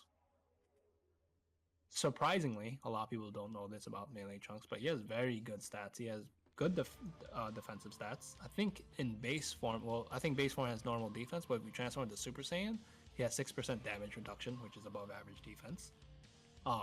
He does a lot of damage in Super Saiyan form, Rush Super in Super Saiyan form, Explosive Wave in all of his forms. Base form has Explosive Wave and Wild Sense. If you go to buff Trunks, unfortunately you don't get a DP increase and it costs 2 skill points to do so. Mm-hmm. But in buff Trunks, he does a lot of damage. Step in Rolling Hammer, loses flying kicks unfortunately, Instant Spark, Super Explosive Wave Ultimate. He just got knocked. In my opinion, pre-patch, he was like a very like middle of the pack character. Now he already didn't have very good shotgun ki blasts. But now that they nerfed it, it's just even worse, and that's just holding him back so much. Which is unfortunate, because I loved him as a character, and it's just like, I still love him, and I still use him from time to time, but he just lost a lot of viability. But in general, still a very nice character, does a lot of damage, especially in Super Saiyan, decent strings, very fun character. I think he's kind of slept on and underrated. Yeah. But unfortunately lost viability. It is what it is. Especially with those shotguns. They weren't good to begin with, and now they're even worse. Yeah. Glorial. Think you use him? You're laughing your ass off using him last week. So tell us all about him. So, like I said earlier, I really like Cooler, and it's because he has Paralysis Ki Blast, and there is that one loop. I'll put a clip of how it's done, but you can do a reset with his Paralysis Ki Blast, and when I was using him, I think I got a couple like S rings where I beat their entire team with only Glorio. You can do that, and it does a lot of damage even as a 4DP, just because of the nature of that reset and how you're shooting 3 charge Ki Blasts, and it shoots multiple with the paralysis, so it just does a lot of damage, and then you continue it, and then you just reset it. It does a lot, and also, like I said, there is an infinite that you can do right now with Paralysis Ki Blast. It's just dumb, but like, I mean, he's fun, he's cool, he's a 4 cost, but again, the problem with all of this, superhero Gohan exists, and it makes it so the 4 costs are you going to use Gohan or are you going to use Glorio? You're going to use Gohan because he's the staple of any team right now. You could use them together. You can put them together, yeah. Yeah, but I mean, as a standalone character, he's fun. He's cool. Yeah. It's in Shenron. Expensive, but cool. Cool. I think he has base defense or even better, but like sometimes it feels like he dies quickly. Something about it, I don't know. 3 key bar start, very good. Triple ball Ki Blast, Explosive Wave. Very good damage. I think he's overall like a very average 7 DP character, and like average character would go in the middle, but unfortunately, being an average high DP character is not good. If you're gonna be high DP, you need to be good, you know. You know, now that I'm looking at this, why did we put Shenron under Cell and Gohan when he can transform? Why did we do that? I mean, he doesn't have flying kicks. I still think he's better though. I do think it's a little hard to open someone up with him. But if you do open someone up, a lot of damage. I think this is one that we can change. I think he's better than both of them. Yeah, I think he's better than both of them. I'm okay with putting him at the top. Yeah, honestly, I agree. I think he's very good. Mm-hmm. He has a strong start. If he transforms, he's even stronger, gains health. He could be safe. It's just that you are putting a lot of eggs in one basket. 7 DP is a little tough. But yeah, I agree. It's just like, why did we put him below 7 DPs that can't transform when he's a 7 DP that could transform? I think we were just thinking about flying kicks a little too much. Likely. He gains health when he transforms, or does he start with that extra health? No, he gains health. He gains 5,000. Okay, so he's like cooler. He's kind of like a... Yeah, I was just going to say that. He's kind of like Cooler, but with triple ball Ki Blast. And he's more expensive. And in his transform state, he has Wild Sense and Instant Spark. Man, if you could get... He's kind of like a weaker Broly. He's like a Broly... He's like a Walmart Broly without the super armor. Yeah. He's cool. Z Broly. Yeah, he's cool. Yeah. Where do we leave off? On Bojack. I never use Bojack. You've used him more than I do. Trash. Worst shotgun Ki Blast in the game. Like we said with Trunks, his shotgun was already bad because it only shoots 2 pellets. And then they nerfed it on top of that. When I saw the patch notes and I saw shotgun Ki Blast nerf, I was like, I hope they don't touch Bojack's because it's already trash to begin with. It's even worse. Why? It's even worse. And he starts with 1 key bar. And he's just like, he's like like I said earlier, what determines a character, in my opinion, what determines a character to be like really good or not is how they react in desperate situations. When you're in a desperate situation with Bojack, you have his 3 skill point barrier. You use that, you can't transform. And then he has full power, instant spark, which is great. You use that, you can't transform. It's just like, damn. And then if you do transform, full power Bojack is very good. He's very strong, does a lot of damage. Paralysis, Ki Blast, Step, and Rolling Hammer. Very good rush super, very fast rush super. Barrier, not the best barrier. Pump up, if you get pump up off with full power Bojack, that's a lot of damage. That's like 10 DP character damage, but it's just like, you have to work with base Bojack. He's just like a very, like we were saying with Broly, like he's risky because he has 1 key bar start, but it's just like they transform and it could feel worth it. You transform with Bojack, it just sometimes could feel like it's not worth it. Mm-hmm. You know, I love him. I used him in base game a lot, and I had a lot of fun. I think he's a fun character. It's just unfortunate how if you get put in a bad situation with him, it's bad. He gains paralysis on transformation, so he can do that thing with Glorio and Cooler. But but like you said, you have to start with base. Yeah. I mean, the next couple of characters, it's just going to be all Al. This is like the Al section right here. The next, like these right here, these are Al's characters right here. So for my TED talk. Okay, yep. Lord Slug. Paralysis Ki Blast into 2 key bar beams, finger beam. Yeah, I know you like that, Shromer. I do. Explosive Blade. High tension that gives 2 key bars, so you could Zebra stash loop with that easily if you don't have key. I think Slug is a very good. Honestly, I would put Slug above Glorio. I would. You think so? Yeah, I put him above Glorio. Yeah. Yeah, and like he could transform to Giant for the win. Like it's +1, and also you do gain health, so you could go to Giant if you want to like do a mini win con. 4 DP is not bad. Yeah, overall, character. Garlic Jr. Oh, Garlic Jr. is so underrated in my opinion. Aren't you the number 1 Garlic Jr. player in the world? I am. I got to top 80 in singles using Garlic Jr. fighting all these Gogeta Blues and UI Gokus. But like, it's not because I'm a really good player. It's because no. He's a really good player. Yeah, it's honestly because Garlic Jr. is honestly very strong. Yeah. And in DP, like his regen is kind of laughable. 3 skill points for 3k health. But if you pop the regen and then switch, that's 8k health. That's a lot.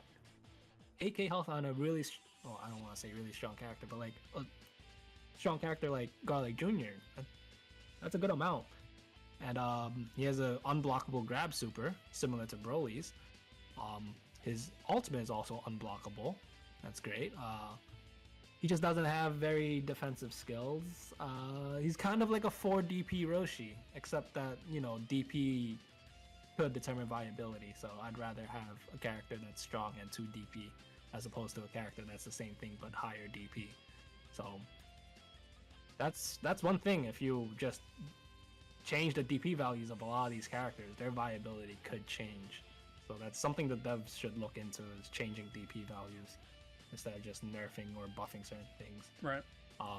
I accidentally skipped over Z early Goku. Z early Goku is I think he's very funny, simply because he can hold 6 skill points and has Solar Flare, and I just spam Solar Flare on my opponent, and that's extremely funny to me for no reason. It's asshole move. I really love his Kaioken. I also love his Rush, which is also a Kaioken. He's probably the most fun character of all the characters in this C tier, in my opinion. He's a very oppressive character. Something about all the Gokus, they just feel so oppressive and smooth. Something about them. I don't know what it is. He's a very fun character. Unfortunately, he just doesn't have much going for him. If he was a 3 cost. Oh, that'd be so good, bro. He'd be like Raditz level. Yeah. Honestly. I genuinely use him. I do think he's fun. Yeah, I will say, since he has 6 skill points and could spam Solar Flare so often, he could potentially be like a really good counter to androids. I haven't really tried that, but thinking about that now, it's like you could Solar Flare and then just get behind them and hard knock them, and then charge into Sparking or something like that. Something. King Cold. He's just like a worse version of Lord Slug, honestly. Without the paralysis key blast, he does have explosive wave. He does have a buff. Yeah, super explosive wave, but he charges ki so slowly that it's just like it's hard to get that off. His buff does allow him to charge ki faster, but it's just like, why would you spend 2 skill points to do that? What else does he have? Overall, very character below mid, especially before DP. No. Fun character. I like him.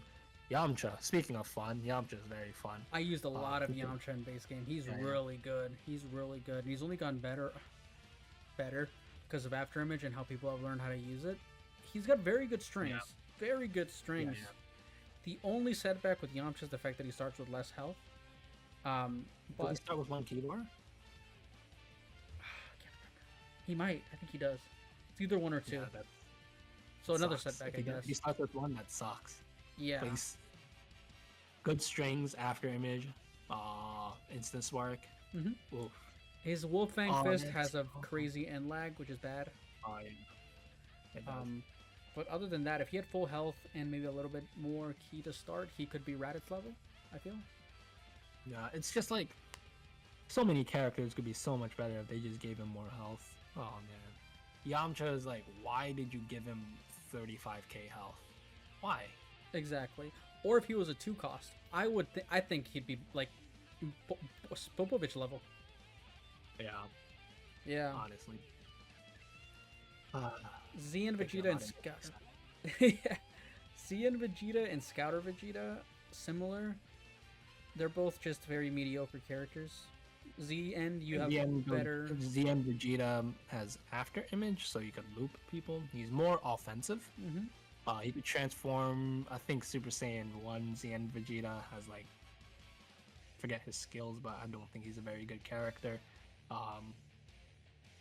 He has like Explosive Wave in Super Saiyan 1. Super Saiyan 2 has Explosive Wave and Wild Sense, and very good strings in Super Saiyan 2.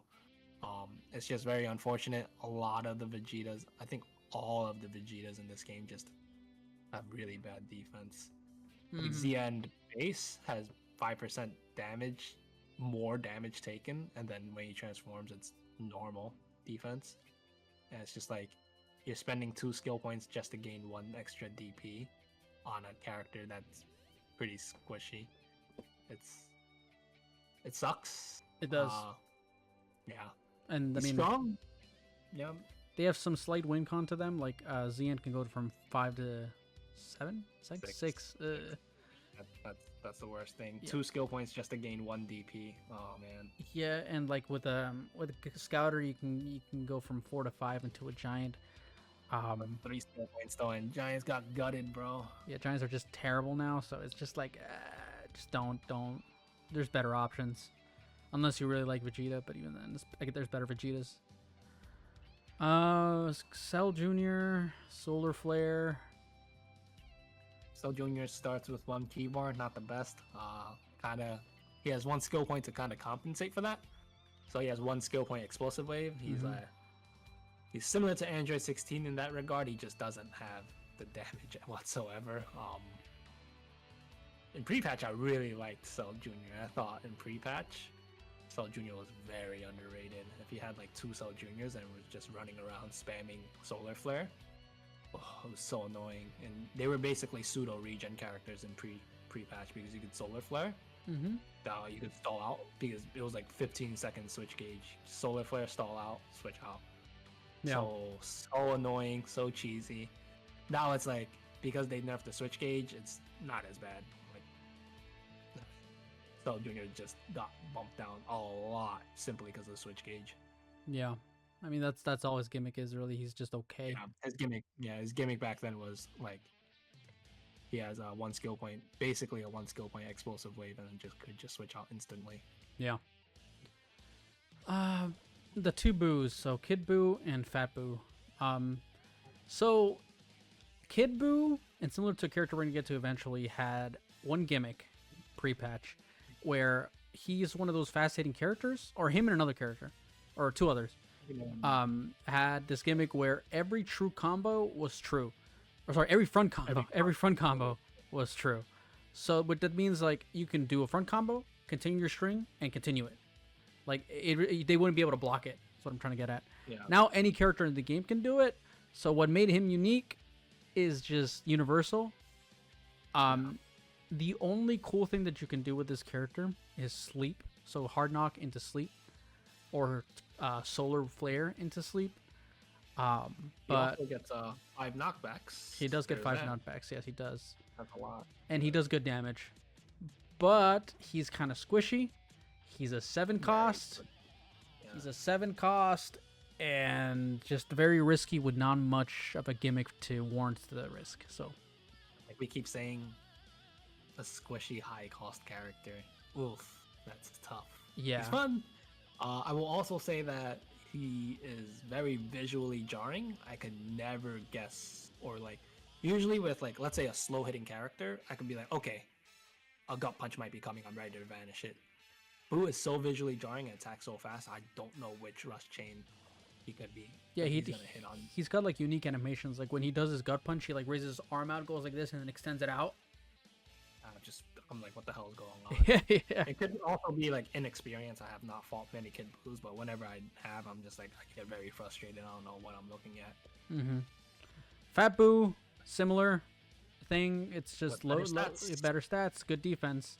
So honestly, should Fat Buu be above? You can make an argument for it. Only reason why we haven't made that argument before was one, Kid Buu has more knockbacks. He has a regular Ki Blast. Fat Buu has shotguns. Fat Buu's cheaper. Yeah, that is true.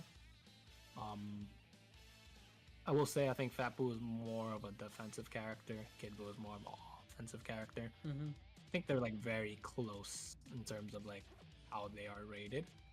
Depends. I mean, I wouldn't be. What do you think? What's your opinion? If I had, I'll let you take the reins. If I was given the option, and I was like, you're gonna have to make a team with either Kid Buu or Fat Buu, I'm making a team with Fat Buu any day, because put him on. Because like he's got higher defense. The only downside, stepping rolling hammer. The only downside to him is that he has a shotgun Ki Blast. And I mean, he does have like a decent. I mean, his yeah, he's got an explosive wave super, which requires different like setups because it's slower than the other ones. But he does I have it made as it an option. faster now. I think it's a lot easier to confirm it. Okay, Way easier to confirm it. so he's got that. It's also technically easier to set up his sleep because he has step and rolling hammer. Get there back very easily. This is very true. easily. This is true. A lot of people also don't know this, where you don't have to do a step double low sweep to hard knock someone. You can just do a second rush chain. So you do one step in rolling hammer, and then you do rolling hammer again, unvanishable, and you don't have to do a low sweep into another low sweep because the first low sweep will be vanishable. So just once you have their back, hit him with another rolling hammer, hard knock. That's a hard knock, and then sleep. I think he's slightly better. He's cheaper. Pair him with Gohan. Tankier. Less Yeah, risk. yeah, yeah. Less risk. Less risk for cheaper DP. Yeah. Nimba. Shinimba. Bad. Mystic Breath, Mediocre. bad. Oh, Instant Transmission, mediocre. bad. Slower Slash. Slash, nerfed. Damage, cool. Yeah, yeah. Easy to super counter. Yeah. He's just a cool character. Very cool character, but only thing that's saving him is that he is 7 DP and can fit with Superhero Gohan. Yep. It's the only thing saving him right now. Yeah. I think that's it for him, really. He's just kind of mid. Or bad. Yeah, He's kind of bad, to be honest. Really nothing to say about him. Fused with Kami Piccolo, he's cool. You put me on him, he's pretty cool. Yeah. I like him. He's Yeah. very, very fun. One of my favorite characters to use. But he just... Again, only saving graces. 3 key bar start, triple ball key blast. Okay, I guess not only. He has several saving graces.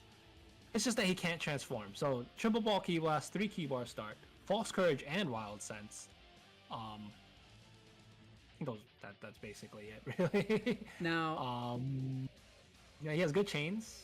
yeah, imagine if the DLC Piccolo had the same kit that Fused with Kami had in base form.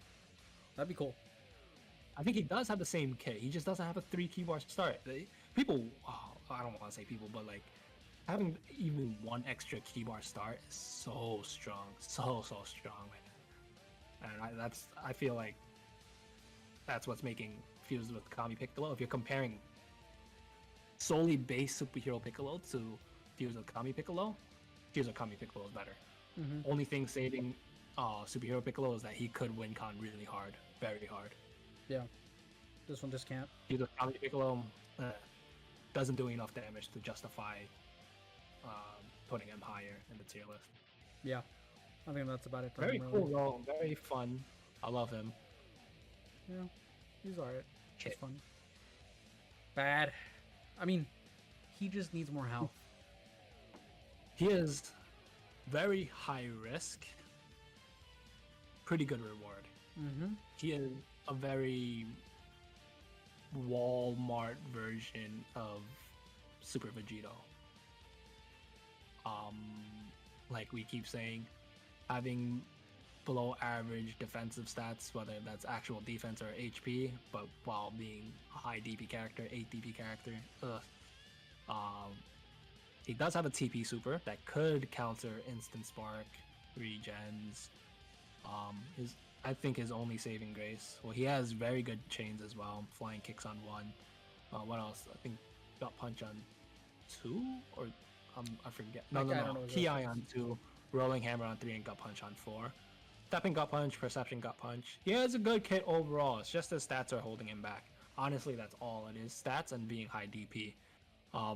If you get someone in an after image loop with hit, it is very, very strong. Very strong. But like I said, there's just, even though he is high reward, he's higher risk than he is high reward. That's the thing. And that kind of sucks. Yeah. But yeah, that's basically it about hit. Controversial next pick. Super Saiyan 4 Gogeta. I know people are going to look at this like from first glance and be like, what the hell are these guys doing? Every singles player is going to be like, why DP players? They're so stupid. Yeah. So the reason why we put Beerus and Whis so high up was because Regen. Yes. you can't afford your 10 DPs dying. You just simply can't.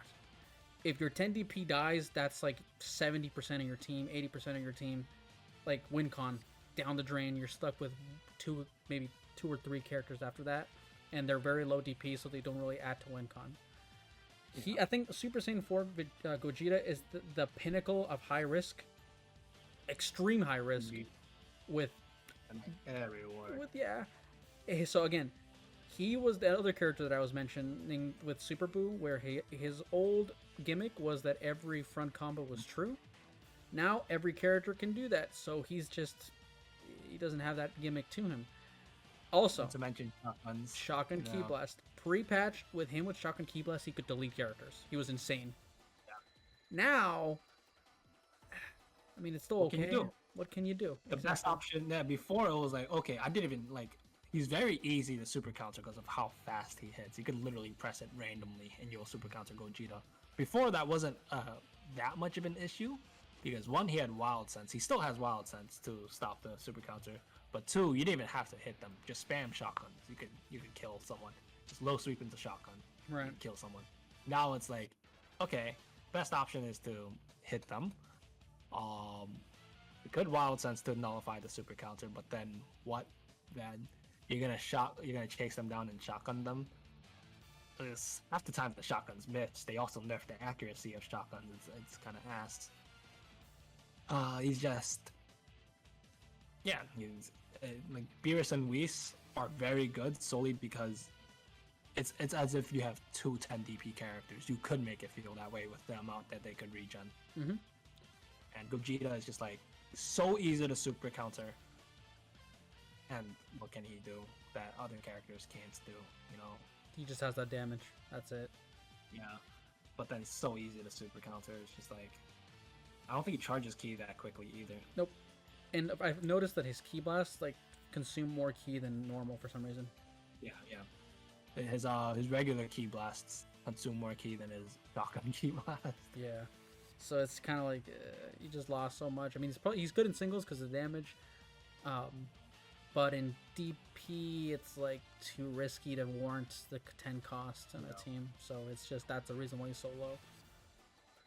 I think that's really it for him. GT Super. For Vegeta. I like him. Super Saiyan 4 Vegeta. I like him. He's fun. If he had a base form, you'd see him a lot more. But the fact that he's an 8 cost and you have to start with him, it's just hard to make teams with him. Because if you're using it with Superhero Gohan, you're stuck with a 3-man. Or technically a 3-man with Hercule. You have to use Hercule. Yeah. I mean, he's got good damage. Explosive Wave.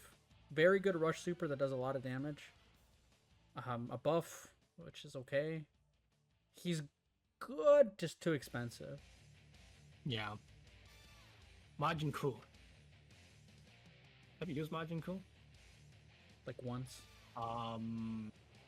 He's like a very Walmart version of Super Buu. He has that like that 3 key bar super where he throws like a bunch of ki blasts in the air, and then it's like a little weird and jarring to block. He has a regen. He's basically like a 5 DP Super Buu. He's okay. I honestly wouldn't mind putting him even a little higher. You think so? How high? Around Frieza level? Like, I think he deserves to be Frieza level simply because he could be very annoying. He could be very, very annoying. Like this Frieza? Or? Yeah. I think he's a little higher than that. Yeah, higher than the Friezas. I mean, so you're good there. Yeah, he's just a very gimmicky character, and he's strong. He could reset. He has regen. He has that 1-3 Kiwar super, which is a huge knowledge gap. 5 DP for a pretty decent regen. Not bad. It's really not bad, so that's why I don't mind putting him higher. Alright, moving on. Tien. If 4 cost on Tien is criminal. He should be a 3 cost. He's not bad. Solar Flare, Wild Sense, decent strings, but it's just him being a 4 cost, not doing that much damage, and being like kind of squishy. It's just kind of like, yeah. He's a very like he's a standard character. There's not really much to say about him. He's got a Doron Ray, which is what he's a hard knock, right? It's hard knock. His ultimate is just easy as hell to vanish though. Yeah. Oh, his ultimate is so useless. Yeah, I think you take more damage than you deal. Just don't do it.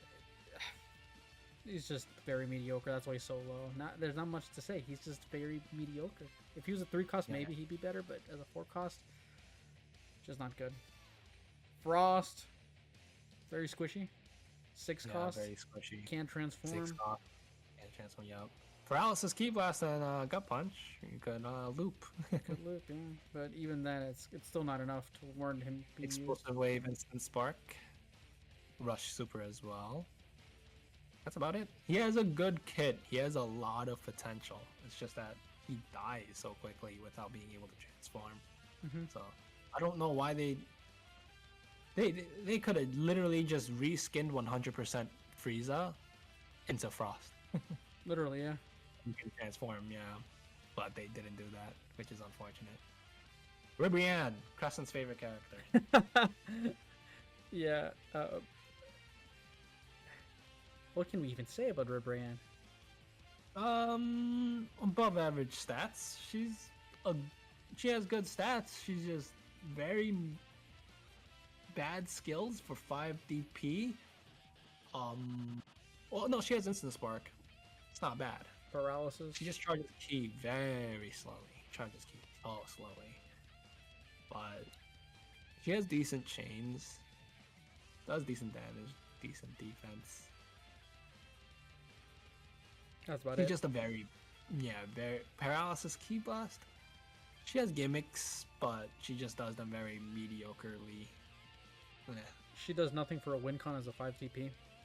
Yeah. Most 5 DPs that you're going to be using can go crazy high, like Broly, a Goku can go from 5 to 8, 5 to 9 on Broly. It's kind of like 5 to 7 on Goku, sorry. No. So that's what she's so Kui. low. Kui, My favorite character, Kui. your favorite character. 2 skill points start. False Courage. Yes, False Courage. But he only starts with 1 key bar. I feel like that's what's really holding him back. If he started with 2 key bars, he'd be a decent 3 DP character, honestly. But he has a very fast beam super. That's really about it. I think he's one of the few characters that has very good potential, because he has a 2 skill point start. I do have a feeling they know about skill point starts being very strong, and I think they're gonna nerf that soon. Likely. They have to. Like, why do characters start with 2 skill points? Even 1 skill point is a lot. Every character should start with 0, no matter what. I'm honestly for the idea of starting 0 key as well. Like, I hate when people just immediately dash up. Yeah, honestly. Turles, the Gut Punch King. Gut Punch, Blaster Wave, Gut Punch, Step and Gut Punch, Perception, Gut Punch. Yeah. Only thing going for him is Fast Key Charge, Explosive Wave. Triple Ball. Yeah, Triple Ball. Yeah, that Triple Ball is very good. It is very good. But he just does so low damage, and he has lower defense. His buff literally only makes him an average character. He goes from below average, wastes 2 skill points to be an character. It's so funny. Yeah, that's it for him, really. I mean, the Trio Might should do more than what it does, but Yeah. Zarbon, man, does nothing in terms of damage. He literally tickles people. Yeah, like, take Transform Zarbon and put him. I think he's probably better now. Transform viable, yeah. He's viable as starting there. Put him above. I think we just, like, do you think we sit in here, or, like, not even just rank this guy? Yeah, I mean, honestly, like, if we're gonna rank the Transform Zarbon, he should go a little higher. I think he's kind of like the Doria level. Yeah, I think so too. He has a Stepping Gut Punch. He does have a Rolling Hammer in his string. He has a Rush Super. He has High Tension that gives him 2 extra key bars. He has False Courage. He's a very decent character. Very decent character. If you're a little weird like me, you could de-transform into full power. That is an option. Yeah, That's about it. Yeah. Yeah, I mean, I do think he's a very decent and underrated character. But yeah, Cool. I think a lot of 3DPs just lost stock because of the nerfs to Switch Gauge. Yeah. It's just like, why use them when you have Roshi Spopo? Why? Exactly. Why? F tier. I mean, relatively quick. So. If you use Bergamo, you're a furry. I used him once though. He's a furry. I mean, the only thing I think the only thing that he has is that he has super armor and spark. Yes, it's the spark. If you read the description of his buff move, it's supposed to act as a wild sense as well, but it doesn't work. The reason why he's an F tier is he's a very glitchy character. If you super counter and you happen to do a downward smash on the super counter hit, it will miss. Really? And that's very weird. Yeah, it misses. Maybe they fixed it. If they did, then he still sucks. He has a rush super, a beam super. Honestly, he's okay. I wouldn't mind if you put him in C tier. Put him above Turles. Turles sucks. He's okay. He's kind of like Ribrianne without the damage Or the and stun paralysis. Yeah, it's okay. Krillin. You've been liking Krillin recently a little bit. He's just funny, bro. After Image Strike, I'll play him in singles. Beat the Beast Gohans. They probably get mad. You guys should go in there. Krillin has really good reach for some reason. He has those short, stubby arms that could attack people from across the stage. That's an exaggeration, but like he's decent. If only he had better defense and better health. But I think he's a very funny, gimmicky character. His 3 key bar super, where the spread explosive whatever thing. Yeah, where he shoots up in the air. So, yeah. It hard knocks the opponent. So if you just throw it out, it's same thing as like Super Buu and Majin Ku. It's weird to block it. If it hits them, even if one of it hits them, they'll get hard knocked. After Image Strike, like I said, is very strong. Solar Flare is nice. Only thing, 1 key bar start is bad, especially as a character as squishy as Krillin. Yeah. But yeah, after Image Strike, that's cool. Nail. The worst Namek, or not the worst, second worst Namekian, I guess, in here. False Courage, Instant Spark, not bad. I do feel like we're being a little hard on some characters. You think maybe I feel like we these... could bump up Krillin and Nail. Yeah. Yeah, I mean, like, having After Image Strike is better than a lot of things, and having Instant Spark is better than a lot of things. False Courage is better than a lot of things.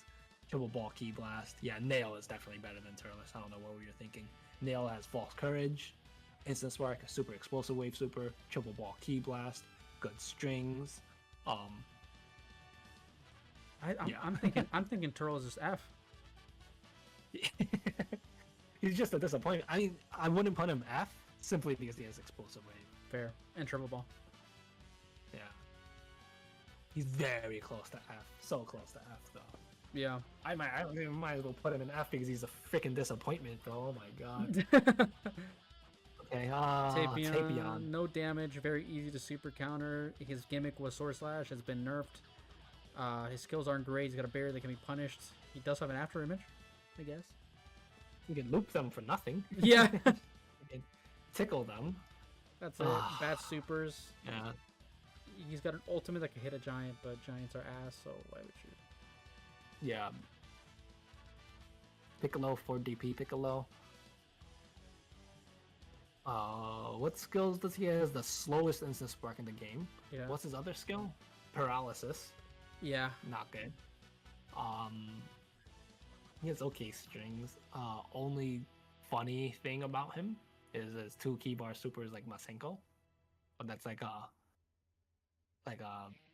low tier player thing spamming. It's kind of funny though. 2 key bars. Mm-hmm. I think he has Rush Super.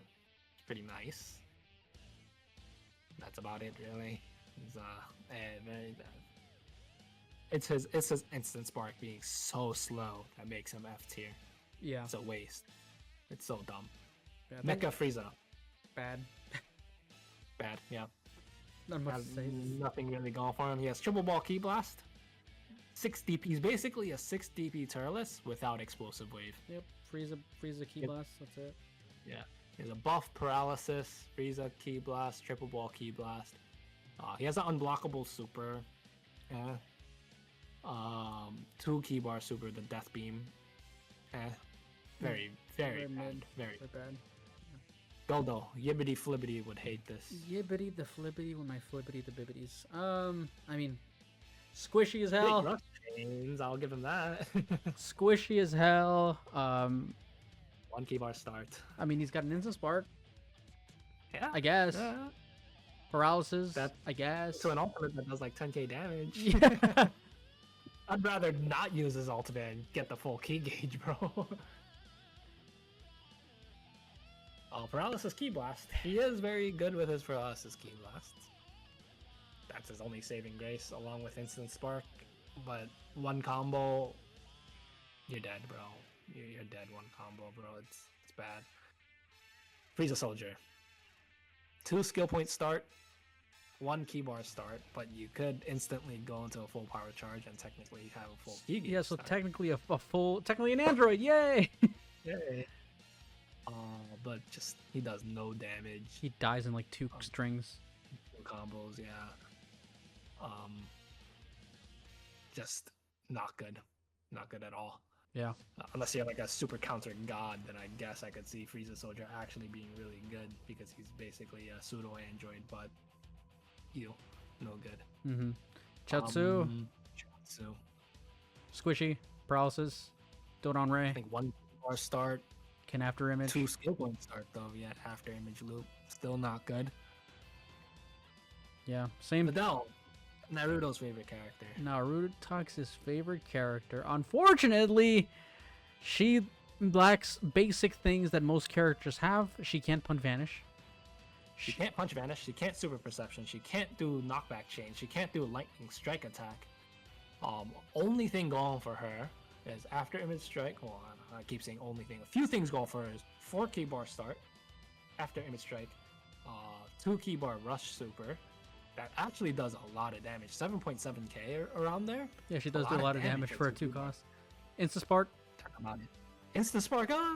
It's pretty good. And she has If you don't decent. die. She's got yeah, and she's got decent strings.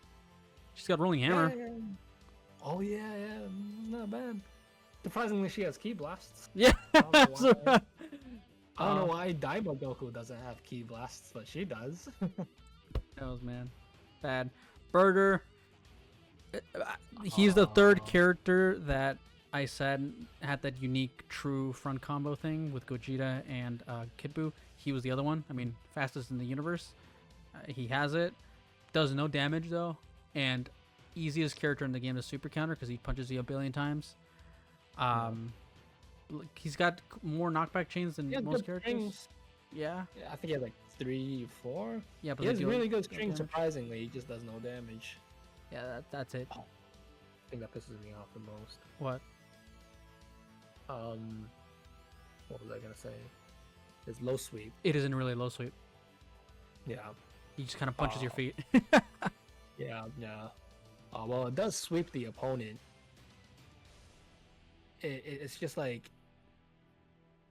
I forgot what I was even gonna say. His low sweep is just weird and bad. It's just like he does so many hits. It's like there's no excuse why you don't super counter that. Right. Rosie. Coughing baby. Full power charge. Triple ball Ki Blast. Full power I instant want to spark. say some of the positives before I start taking a massive crap on them. Yeah, she's a coughing baby. She dies so quick. One of the lowest defenses in the game.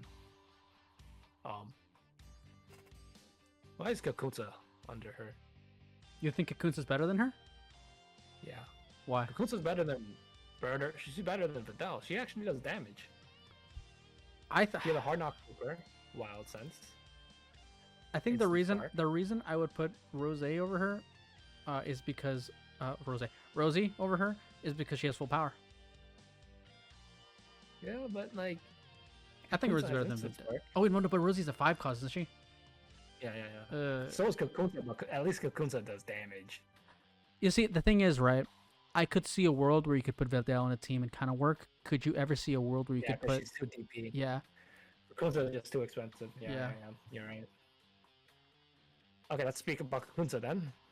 Instant Spark Wild Sense. She has 2 Rush Supers. One of them is a hard knock. So that's nice.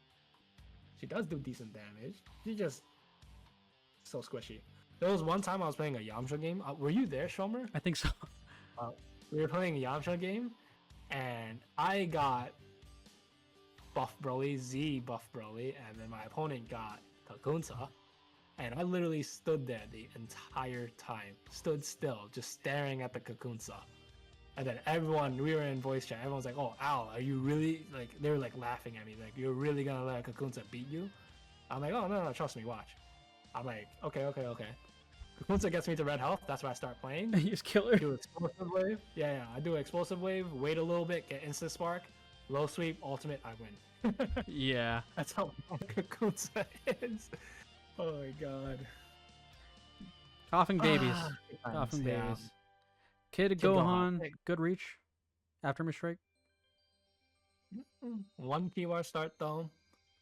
Coughing baby. Coughing baby. He has the same gimmick as Teen Gohan, where you go to sparking mode, he has the buffs, I think, but he doesn't get an armor buff. He does have instant spark. That's really about it. He has a good kit. It's just that he has what, 30k health, 10%. I think he takes 10% more damage. It's just like one thing to take note of. Like I keep saying, it's just like stats. Like characters in this game are unfortunately not very unique. So what makes or breaks them is their stats. If they have bad stats, it's like, what is their gimmick? If you don't really have a crazy gimmick and your stats are not good, you're just F tier, which is like basically all these characters we talked about. Yeah. Evil Boo. 6 cost? 6 cost, so squishy. 6 cost, garbage. Mystic Breath, garbage. Paralysis, garbage. Damage, garbage. I'd honestly put Daima Goku above him. honestly, yeah. I don't even want to talk about Super Boo anymore. He's just bad. Daima Goku. Daima Goku. So this is the one without the Ki Blast. the Ki Blast, and with like the one that can't transform. He doesn't have any charge Ki. He doesn't have any Ki Blast at all. He could just do a gut punch once you press triangle or Y. He's really bad. Yeah, he's bad. He's really bad. After all these characters were just disgusting, are just bad. I'm trying to find positives. There are some positives. It's just he's yeah. Bumpy. The weakest or the lowest defense in the game, right? He's got less defense than Hercule. No, I thought he has less defense than like Hercule. I thought he was the like. I think so. Squishiest, yeah. Dies instantly. I think comes out to be like 20% more, 21% more damage taken. Yeah, along with having lower health and being 3 DP. That is sad. And he starts with 2 skill points, so he can barrier, but his barrier is punishable. So like, what's the point? He has good supers, like his 4 key bar super can punish a regen. He has a rush super that does do okay damage. Paralysis Ki Blast. He doesn't have a gut punch though, which sucks. That's really about it. Yeah. It's the fact that he just takes so much damage and his barrier doesn't even protect him. Like, why? Yeah. He's just so bad. Squishy and bad. Nova's character. Dies 6 cost, dies instantly. Kind of funny how we were talking about bad defense with Babidi and we thought of Dispo as a 6 cost. He has his like, he becomes really fast at 1 buff, but like, what's the point? Yeah. It is cool, and he is very fast. Very fast. You do save a good amount of ki dashing towards them. But not worth it. He has a spark. Yeah. Rush Super, a decent fast Rush Super, right? I mean, he's an okay character if you're ignoring his defense, right? Yeah. But because his defense is so bad, he's just trash. Like, he's just one of those characters where his stats holds him back so badly. It's just like, how did the devs not see this? It's crazy to me. Yeah. Pansy. Worst character in the game? Maybe.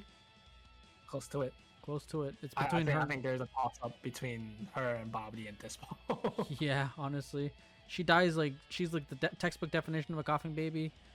I mean, her paralysis thing that she does is probably one of the better ones because it's weird. Like if you're trying to punish her, it can hit, but It's still, just super gimmicky. yeah, It's just gimmicky. it's still not good. It's funny. It's funny.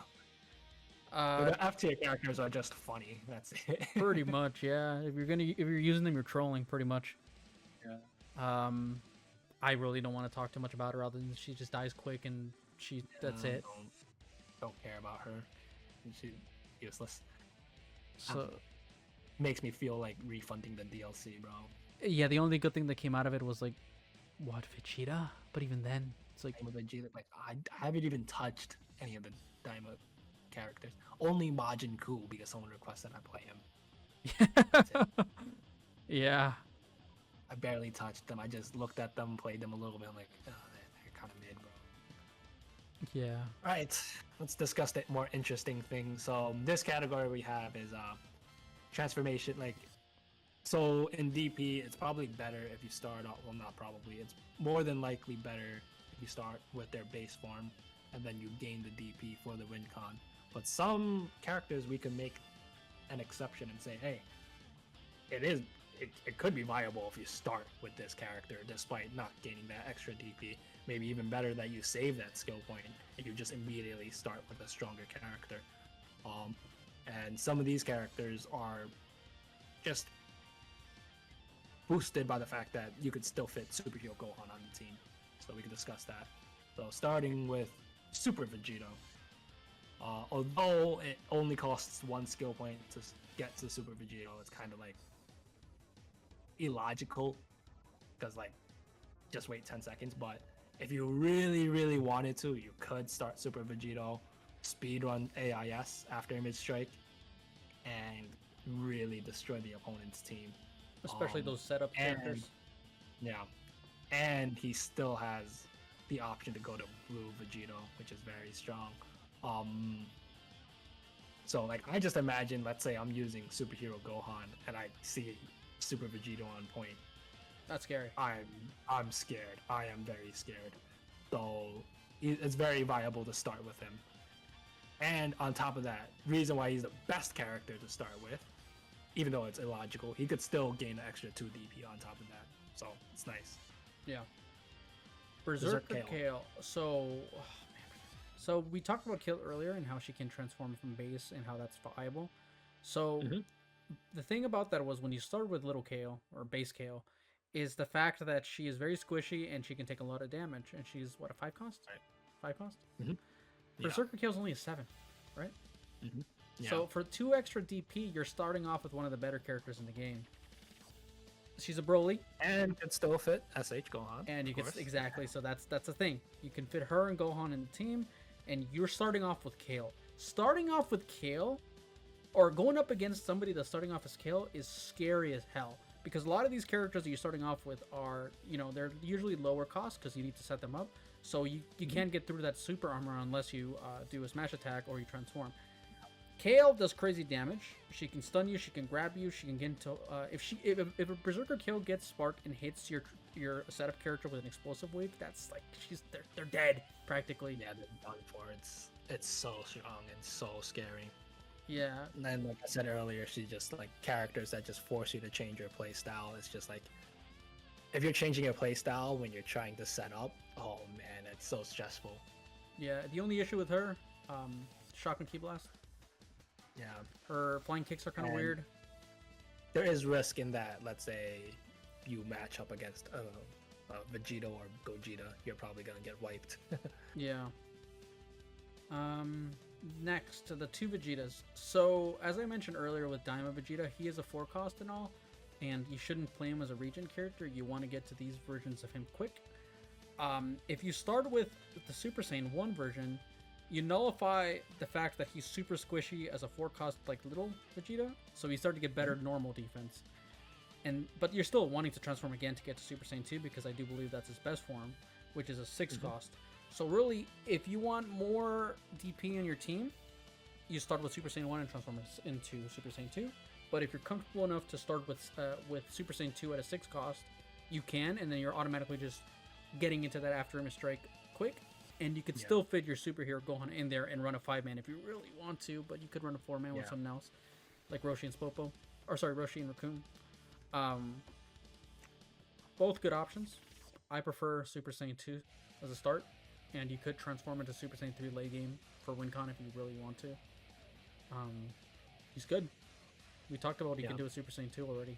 That's just what you would do with him. MUI. What do you think? Auto dodge, grab loop, wild sense, all very strong. Technically, starting as MUI got a little better because 4-man teams are now more viable.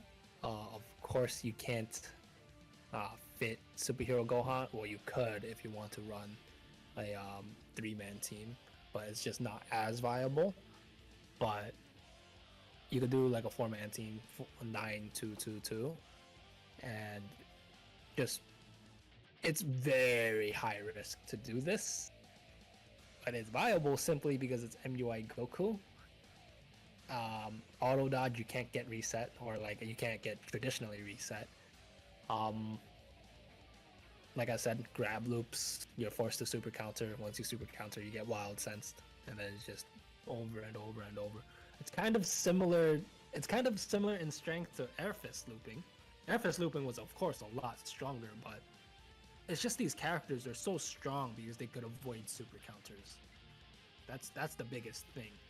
And MUI Goku is still kind of the same thing. He just avoids super counters in a different way now. And a lot of people, they're slowly discovering that, right? So I still think MUI Goku is still one of the strongest characters in the game. He's just strong for different reasons. Before he was strong because of how oppressive he was in zoning. Now he's strong because he's oppressive in melee as well, which a lot of people didn't know that, but now they're figuring it out. Like I said earlier, he has an untechable grab. I think untechable grabs should not exist in the game. They shouldn't. This is just like your only option out of them. Once you get low swept or gut punched, they don't have to be full charged. You can only super counter them. And then MUI Goku is unique in that if you super counter him, so what? He has wild sense up. It just avoids a lot of situations. So he's like a high DP Android 13. Could just put you in a loop. Crazy damage. With an untechable grab. Yeah. How much ki does MUI start with? 1 bar. Only so. one. Yeah. Ah, man. You want to take him out of viable? I think so. I see your case. Because like my problem with UI is that 1 key bar start, but maybe I thought MUI would start for more, but now I'm thinking, yeah, he doesn't know. I wouldn't. You can take him out. I wouldn't be opposed to it. Yeah, I wouldn't. Honestly. I wouldn't use him. Boo tanks. Everything I discussed is still very strong. I can imagine you could still wipe a team like that. I think. Sorry to talk about this for a long time, but I think he has a lot of viability in that if you do everything I just said against a superhero Gohan, you probably won the game. That's true. You can mess them. You can mess them up. I think you should put him back in. I think. Okay, fine. You should put him. Maybe lower, like maybe like. Yeah. I think Broly is better than him. I'd put him maybe like there. Yeah. Yeah, I agree. Simply because like he could just kill the transformed character. I agree. I think that's the only gimmick or the justifying reason to using these characters that are really strong is so you could kill the setup characters. Boo tanks, I mean, we talked about what he does. transform type Yeah. character. It's just you start off with him doing more damage. That's about it. Yeah.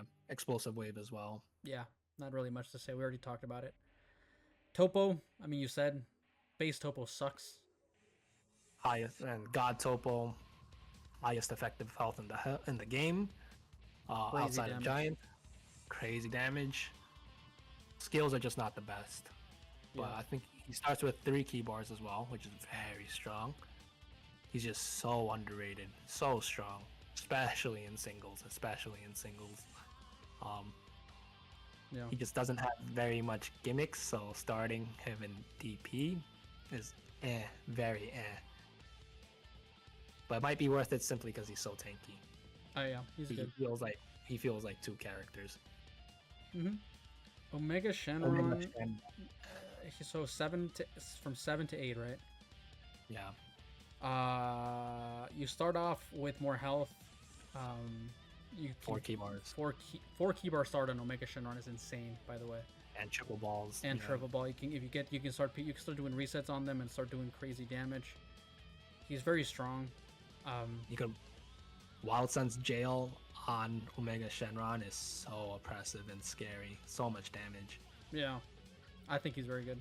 I know you started using him first. He's very strong. I remember when you caught me with those resets. I'm like, this is dumb. I can't get out of it. Yeah. He's just one of, like we said earlier, these 8 DP characters. They're very high risk, high reward. It's just like, you don't want them dying, but they could get started and kill. So if you enjoy that gamble, then by all means, we think these are the characters to do it with. Yeah, I agree. Broly.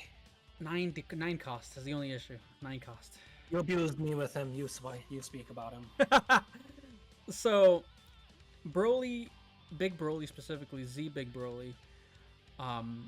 I never really used him on point as Big Broly, but I could see a world where using him is ridiculous, especially if you're like, just imagine you go in there, you're like, okay, I want to train my Gohan setup, get to Beast as fast as possible, and then you get jump scared by Big Broly in front of you. A giant hulking individual in front of you. Exactly. 3 key bar start.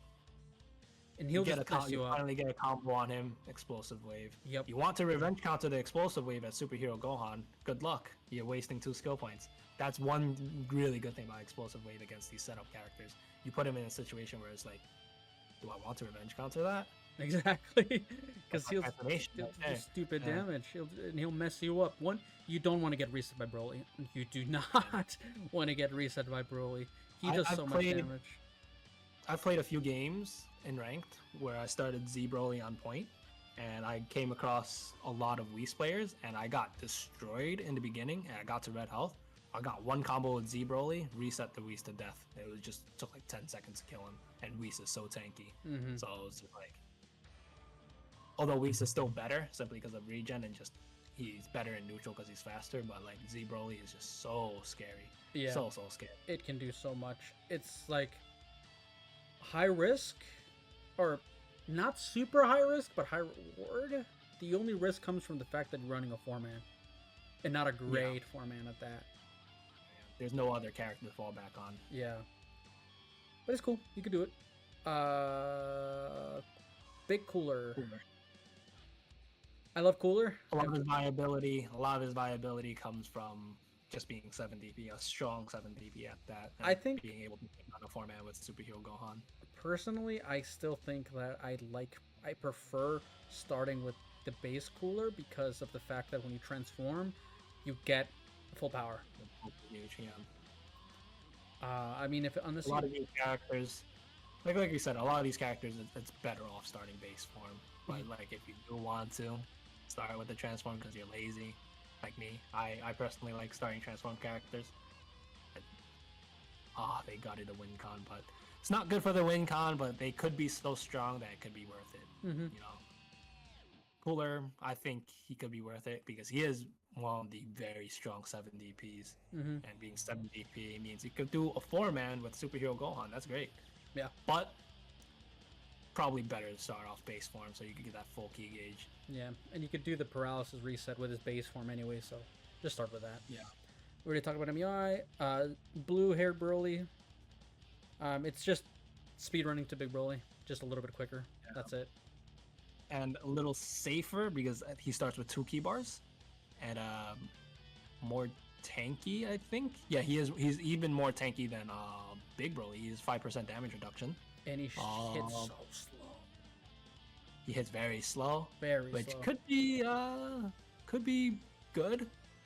And for the most part, it is good because a lot of people struggle to hit super counter slow hitters.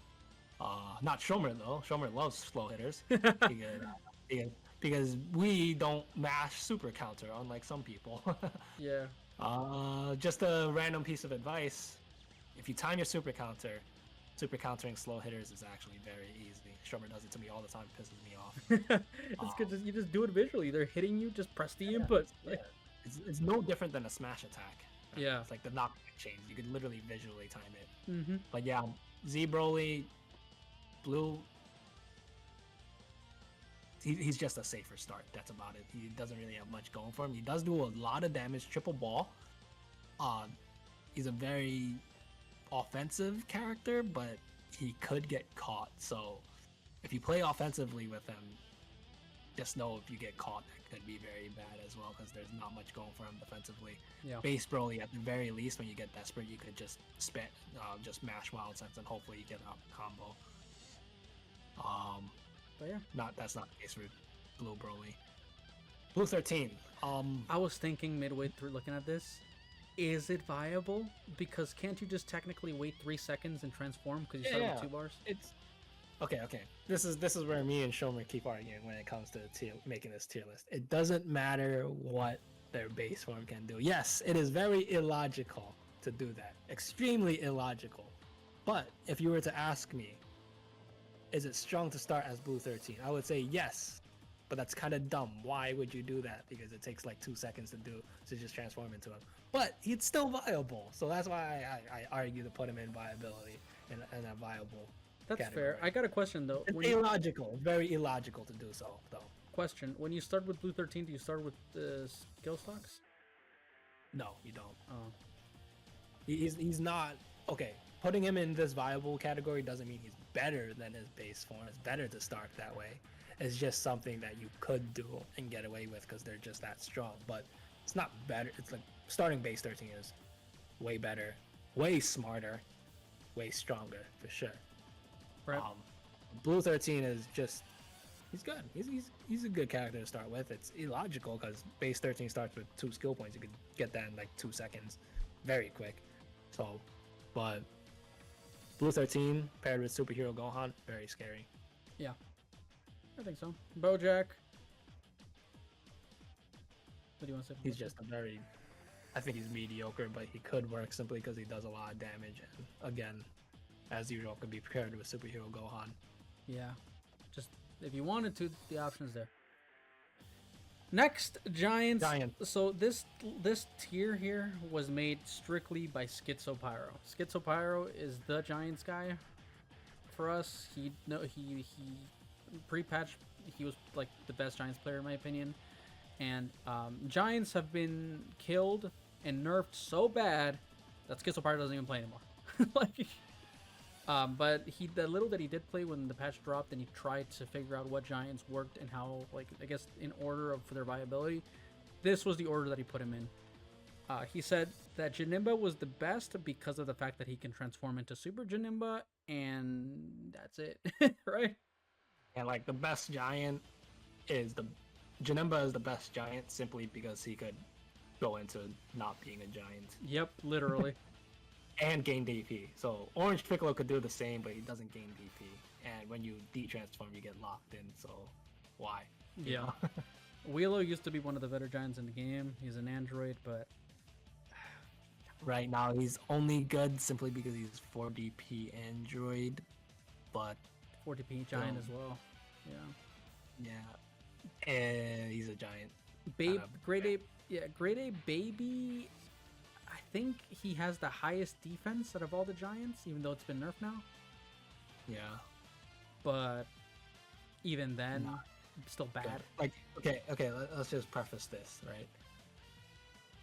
Janemba, if we were to put these characters into this regular tier list, right? We'd probably put like Grade A Baby and F tier. Yeah. Wheelo in like C tier and like Janemba in like B tier if you could survive with him. Yeah, and then the rest of the Giants would probably go in F. Yeah. Herudegarn. They killed Herudegarn Herudegarn. is so broken. What's sad is that Schizopyre was like the only Herudegarn user in like the whole entire world, and then they saw what he did with Herudegarn, and then they killed Herudegarn. He's so strong. 4 key bar start. 4 key bar start, crazy reach, can do some crazy tech with him. Yeah. Crazy defense. Could be paired with Gohan. Could be paired with Wheelo, which is what Schizopyro did. But the good old days, huh? Yep. But he's been nerfed. And you know what's sad? Is the fact that Giants, while pre-patch were very strong, if you knew how to deal with them, they were not that strong. All you had to do was hold guard. Yep. And then you would stop them. Hold guard and fish for vanish. Yeah. Because if you're on a high DP character, okay. The thing with, well, now it's even worse, but the Giants' frame data was so bad if they hit into your guard. If they did any rush chain or any like dash attack, smash attack, if you guarded it, you go 100% punish. 100% punish. Every other character, it's character specific, but most characters, if they do a rush chain or like a smash attack into your guard, it's neutral. But for Giants, so many things are frame negative. So many things are frame negative. Now it's even worse. It's even more negative, and it's so slow to the point where it's just like if you don't react for a vanish, you must be like new at the game or something, right? So Giants pre-patch were just an insane knowledge check. If you knew how to fight them, they just felt like normal characters. They were very strong, yes, but they were just a little different. Now it's like they're horrible. Yeah, like it's like if you just know how to throw a smash attack and hold guard a little bit, there's no reason why you should lose to them. Yeah. Unless they're like playing really, really scummy. Like I think Annie Laza's capable of playing scummy in singles. Right, but let's start with Lord Slug. Lord Slug has explosive wave. That's it. Oh, what's the other thing? He has a buff. He has pump up, but Pump the up. funny thing about Lord Slug is that his pump up is not a cutscene. It's you know how BT3 the buff moves were like live and they were in cutscenes. Really? Lord Slugs is like that. Yeah, Lord Slugs is like that. They probably forgot to code a cutscene into it. It looks like an instant spark, bro. Oh, It's so weird. Yeah. Grade 8 Vegeta. It's supposed to wave instant spark. Yeah. Any Laza, like Annie Laza, probably he's good in singles. That's what I've heard. so expensive in DP for how bad Giants are. Yeah, it's so risky. Giant Piccolo. Giant Piccolo. I think he has explosive wave. I think he does. Yeah. The only thing these Giants have going for them is explosive wave, honestly, and even explosive wave is not that strong. If I you just think revenge count. the best thing about Orange Piccolo is that you can go into Orange Piccolo and get out of it. Yeah, you can decide not to be a giant. Yeah. On it. Cell Max 9 DP. Hell no. Not worth playing a giant for 9 DP. Absolutely not.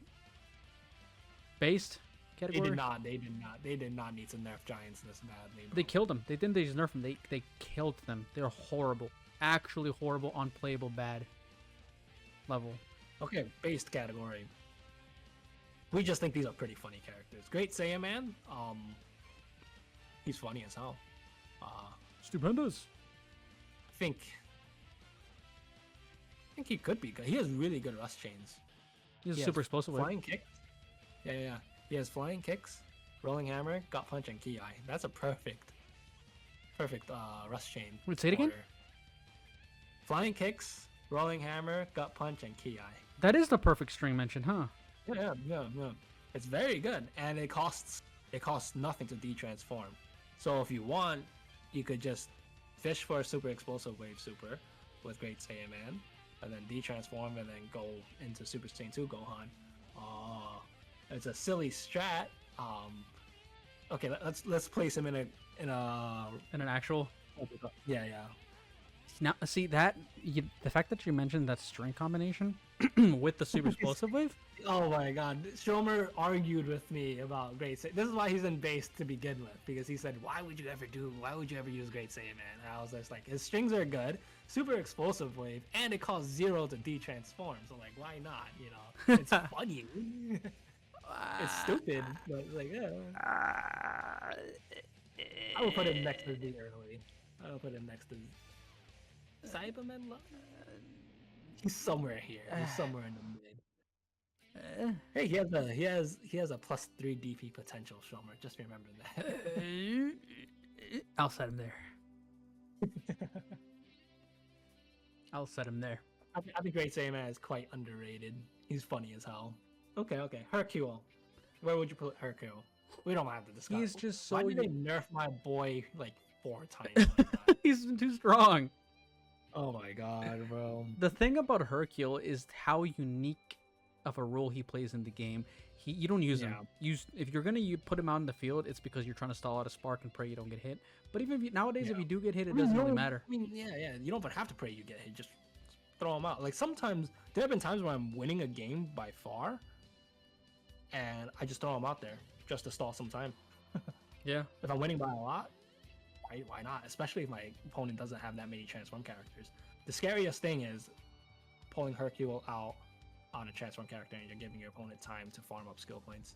I think there could be an argument for like, let's say if your opponent is on Yajirobe and you're ahead, just bring out Hercule. Who cares if he gets hit?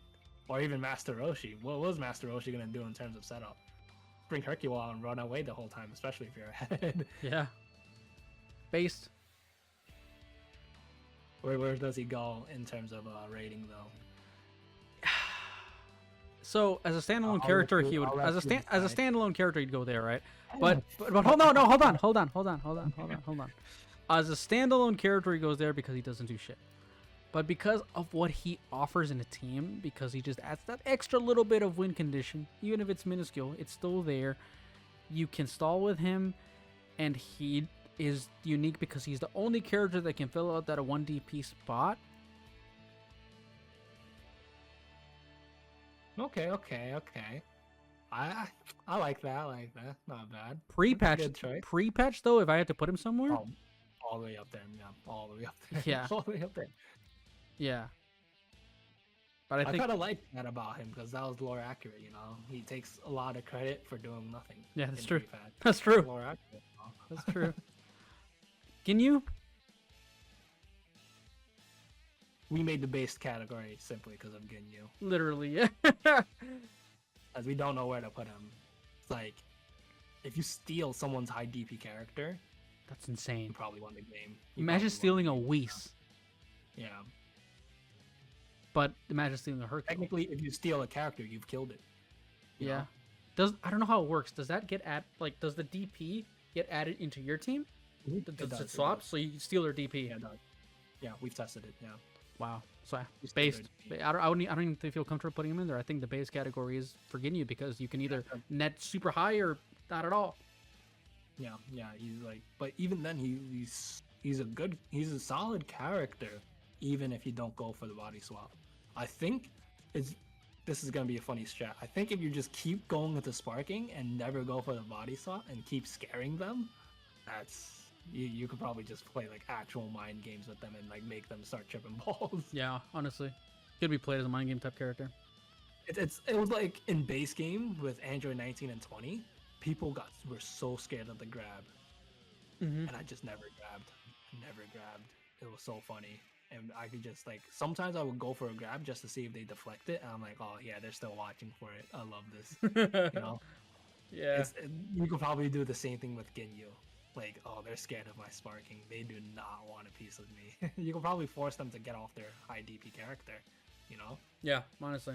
It could be a good strat, you know, just bring in Ginyu. They'd probably like a Ginyu that is in full key or near full key or 4 skill points. I would not want to bring out my Beast Gohan or high DP character against him. Not at all. He could steal it, add to his team. That's insane value that he can get. But yeah, I think this is good to just keep him in base because he could just be like either like he could honestly be like a Z tier character, or just like F tier. very. No, I wouldn't put him F, but like just very mid, you know. Maybe like yeah, mid C tier probably.